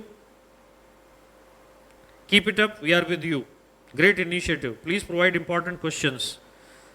next, please provide and guide how to do it. फिर एक नीचे और एग्जाम्पल है, एक और है. Sir to be honest, you are the best teacher of SM. I am presently in PG in Ludhiana with 6 of my friends appearing for May 19 inter, and we are preparing through your videos and we have already subscribed your channel. Thank you, and please if you can provide us the full lectures of the unit. पता नहीं sir, आपका पढ़ाया हुआ मुझे कभी काफ़ी दिनों तक याद रहता है. Lot of thanks by heart. Amazing sir, waiting for chapter number 5. I am seeing your videos, great, thank you sir, these videos are very helpful, please provide important questions. तो देखो आप, बहुत सारे हैं, एक नहीं, ऐसे बहुत सारे हैं इसमें. और ये रिव्यूज़ ही हमारे यूट्यूब चैनल पे क्या कर रहे हैं, इसकी व्यूअरशिप को बढ़ाते चले जा रहे हैं. रोज़ ही उसमें नए लोग जुड़ जाया करते हैं और रोज़ ही उसमें नई चीज़ें हम भी लोड करते चले जाते हैं. देखो कितने सारे रिव्यूज़ आए हैं, ये मैंने इसमें अंदर डाल रखे हैं और मैं अपने चैनल के कम्युनिटी सेक्शन में भी इसको लगातार अपलोड करता रहता हूँ, ताकि बाकी बच्चों को भी पता चले कि इस चैनल से जुड़े रहने से आप सबका फायदा होगा. देखो एक और लिखा हुआ है, really awesome teaching Batra sir, love you sir and thank you so much for uploading videos for EIS for us. Sir it's my humble request from you to please upload the remaining parts. ये एक अच्छी सोच वाले और दिल से किसी के लिए निस्वार्थ भाव रखने वाले की सोच सकते हैं. आपकी सेवा का उन सभी को काफ़ी फायदा मिलेगा जो अपनी गरीबी की वजह से अच्छी कोचिंग नहीं ले पाते हैं. God bless you. फिर हमारा एक पुराना स्टूडेंट लिख रहा है, Vikas Ularia, sir you are the inspiration of us, your study plan always the best. in way you are teaching the always proved by the results. ITSM जो पुराना वाला हुआ करता था, ये वो पढ़ के गया हमसे. Has a fear among the student, but after taken classes from you, the fear is no longer be fear. It converts into interest. I remember that I took 2 attempts to clear the second group because of ITSM, and I had cleared in first attempt itself when I took classes from you, sir. So thank you very much. So thank you, sir, for sharing your valuable knowledge. Congratulations to Kiran, हमारी student जिसका photo हमने दे भी रखा है. जब उसने 60 marks प्राप्त किए थे तो हमने फेसबुक पे उसका ये फोटो डाला था अपने साथ में, तो उसके बाद उसने ये पोस्ट हमें लिख के दी है. तो बताओ, ये रिव्यूज़ देख के अपन समझ सकते हैं ना. इसी तरीके से किसी प्रोडक्ट को अपन खरीदते हैं तो उसके रिव्यू देखने चाहिए कि नहीं देखने चाहिए.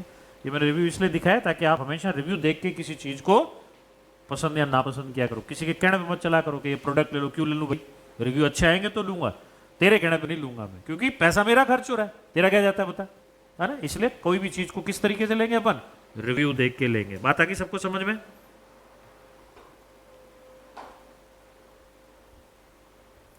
तो इजी टू फाइंड रिव्यूज हो जाते हैं. नेक्स्ट क्या था, कूपन्स एंड डील्स मिलती है. रिलायंस को कभी माई जियो पे तुमने रिचार्ज करवाया है क्या? 50 रुपए का वो डिस्काउंट देता है कि नहीं देता है? उसी के चक्कर में तो अपन बार बार उसी से रिचार्ज कराते चलते हैं, मैं भी उनमें शामिल। बताओ, अपन छोड़ के ही नहीं जाते हैं। वो पेटीएम से कर ले, वो क्यों कर ले? 50 रुपए देते ही नहीं है वो, 50 रुपए ही देता है। तो घर के पूरे लोगों के जियो सिम हम उसी से करते हैं। तो बताओ, माई जियो ऐप छूटता है क्या हमसे? नहीं छूटता ना। क्यों? कूपन्स और डील्स दिया करता है, बोनस पॉइंट दिया करता है, और ये ई कॉमर्स और एम कॉमर्स को अपनी तरफ बांधे रखने में मददगार साबित होता है। नेक्स्ट, एनी टाइम एक्सेस है, दिन हो या रात हो, छुट्टी का दिन हो या बाढ़ आई हुई हो, कोई दिक्कत होती है क्या आपको? बताओ, तब भी आप ऑर्डर बुक कर सकते हो, नहीं कर सकते हो? तो कितने एडवांटेज बता रहा है, कितने बेनिफिट बता रहा है हमारे को? 6 बेनिफिट बता रहा है। नाम याद कर ले इनके, कौन कौन से बेनिफिट है? कन्वीनियंस होता है। सेकंड क्या है? टाइम सेविंग है। तीसरा क्या है? वेरियस ऑप्शन है। चौथा क्या है? इजी टू फाइंड रिव्यू है। पांचवा क्या है? कूपन एंड डील्स है। छठा क्या है? एनी टाइम एक्सेस है। मतलब सबके क्लियर है? अब थोड़ा राइमिंग में याद कर ले, थोड़ा इंटरेस्टिंग बना ले इसको। मेरे पीछे पीछे बोल लोगे एक बार, है ना? राइमिंग में अजीब तो नहीं लगेगा, है ना? तो याद करो बेनिफिट्स कौन कौन से। देखो, याद भी करना पड़ेगा, केवल पढ़ लेने से बात नहीं बनेगी कि सब टीचर ने बहुत बढ़िया पढ़ा दिया, एक एक चीज पता है, लेकिन लिखने बैठा तब याद ही नहीं आता है, तो फिर बात बनेगी नहीं। तो अपने को क्या करना है? लिखने के लिए तो याद करना है उसको, है ना? तो लिखने के लिए इसको थोड़ा राइमिंग में याद कर लेते। तो पहला एडवांटेज मेरे पीछे पीछे बोलते चलना, convenience, time saving, various option, easy to find review, coupon and deal, any time access. हो जाएगा याद इस तरीके से? चलो बोलो, convenience, time saving, various option, easy to find reviews, coupon and deals, any time access. एक बार फिर से कर ले अपन, अभी याद हो जाएगा। ये याद करने का तरीका है, कोई ना कोई तो तरीका निकालना पड़ेगा ना अपने को, वरना याद कैसे करेंगे अपन? तो 6 बेनिफिट दे रहे हैं हमको, कहाँ? कस्टमर को, बेनिफिट को, इंडिविजुअल को। कौन से 6 बेनिफिट है? Convenience, time saving, various option, easy to find review, coupon and deals, any time access. अब बिना देखे बोल रहे एक बार, 6 बेनिफिट कौन से? सबसे पहले convenience, time saving, various option, easy to find reviews, coupon and deals, any time access. याद हो गया ना? देखो कितना आसान है, मुश्किल है क्या ये सब?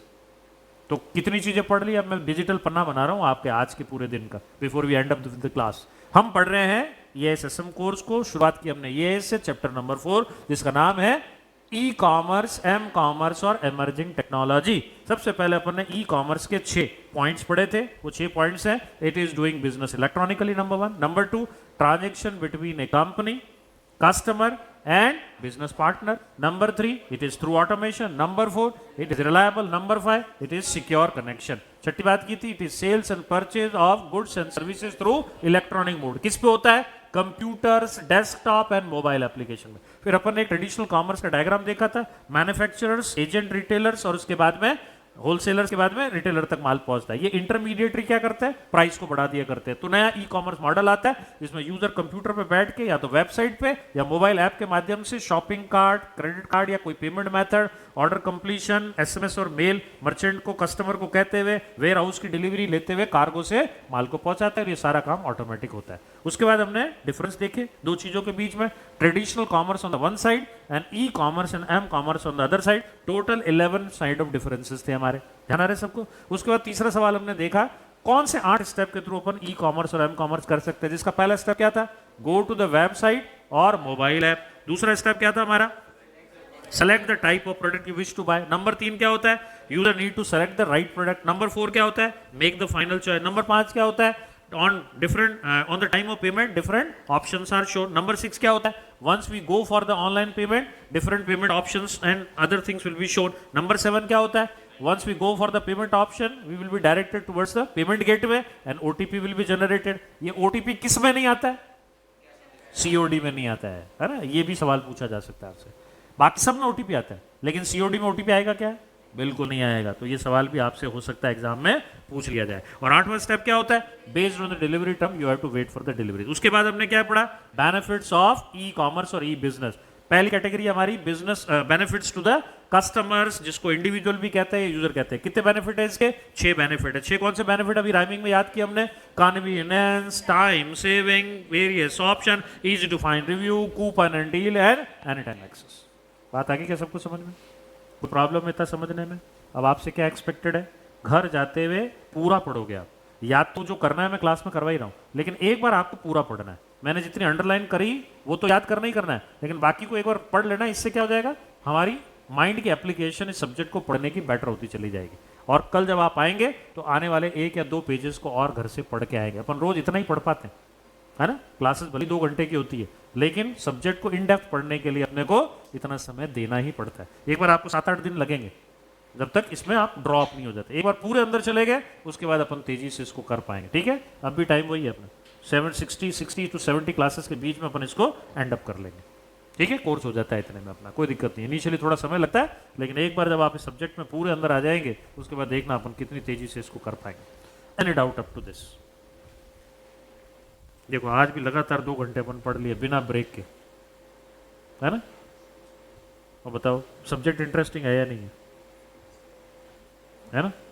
अभी तो और मजा आएगा जब थोड़ी चीजें और अपन चलते चलेंगे। कल और आज कुछ चीजें दिखा पाया, कल और चीजें दिखाऊंगा, रोज कुछ ना कुछ दिखाने के लिए, क्योंकि सब्जेक्ट ऐसा है रोज कोई बात करते हैं। अब जैसे बात करेगा डेटा सेंटर की, तो मैं डेटा सेंटर का पूरा एक जो है आपको वीडियो दिखाऊंगा क्या होता है डेटा सेंटर के अंदर। अपन नाम ही सुनते हैं डेटा सेंटर होता है, गूगल डेटा सेंटर देखेंगे अपन कैसा होता है। फिर आता है कि साहब वेयर हाउस ऑपरेशन कैसे मेंटेन किया जाता है। मेरे पास एक वीडियो है जो आपको बताएगा कैसे वेयर हाउस ऑपरेशन को आजकल ऑटोमेट किया जाता है। तो सारी चीजें अपने पास अवेलेबल है, जो डिफरेंट समय पे डिफरेंट टॉपिक्स के साथ अपन पढ़ने जा रहे हैं। ठीक है, तो आज की क्लास अपन इतना ही रखते हैं यहाँ पे। कल वापस मिलेंगे अपन 2:30 बजे। अपनी क्लास बराबर 2:30 बजे शुरू हो जाती है। ठीक है, तो कोशिश करके 2:30 बजे तक आ जाओ, ताकि अपन समय पे शुरू करके समय पे खत्म कर लें इसको।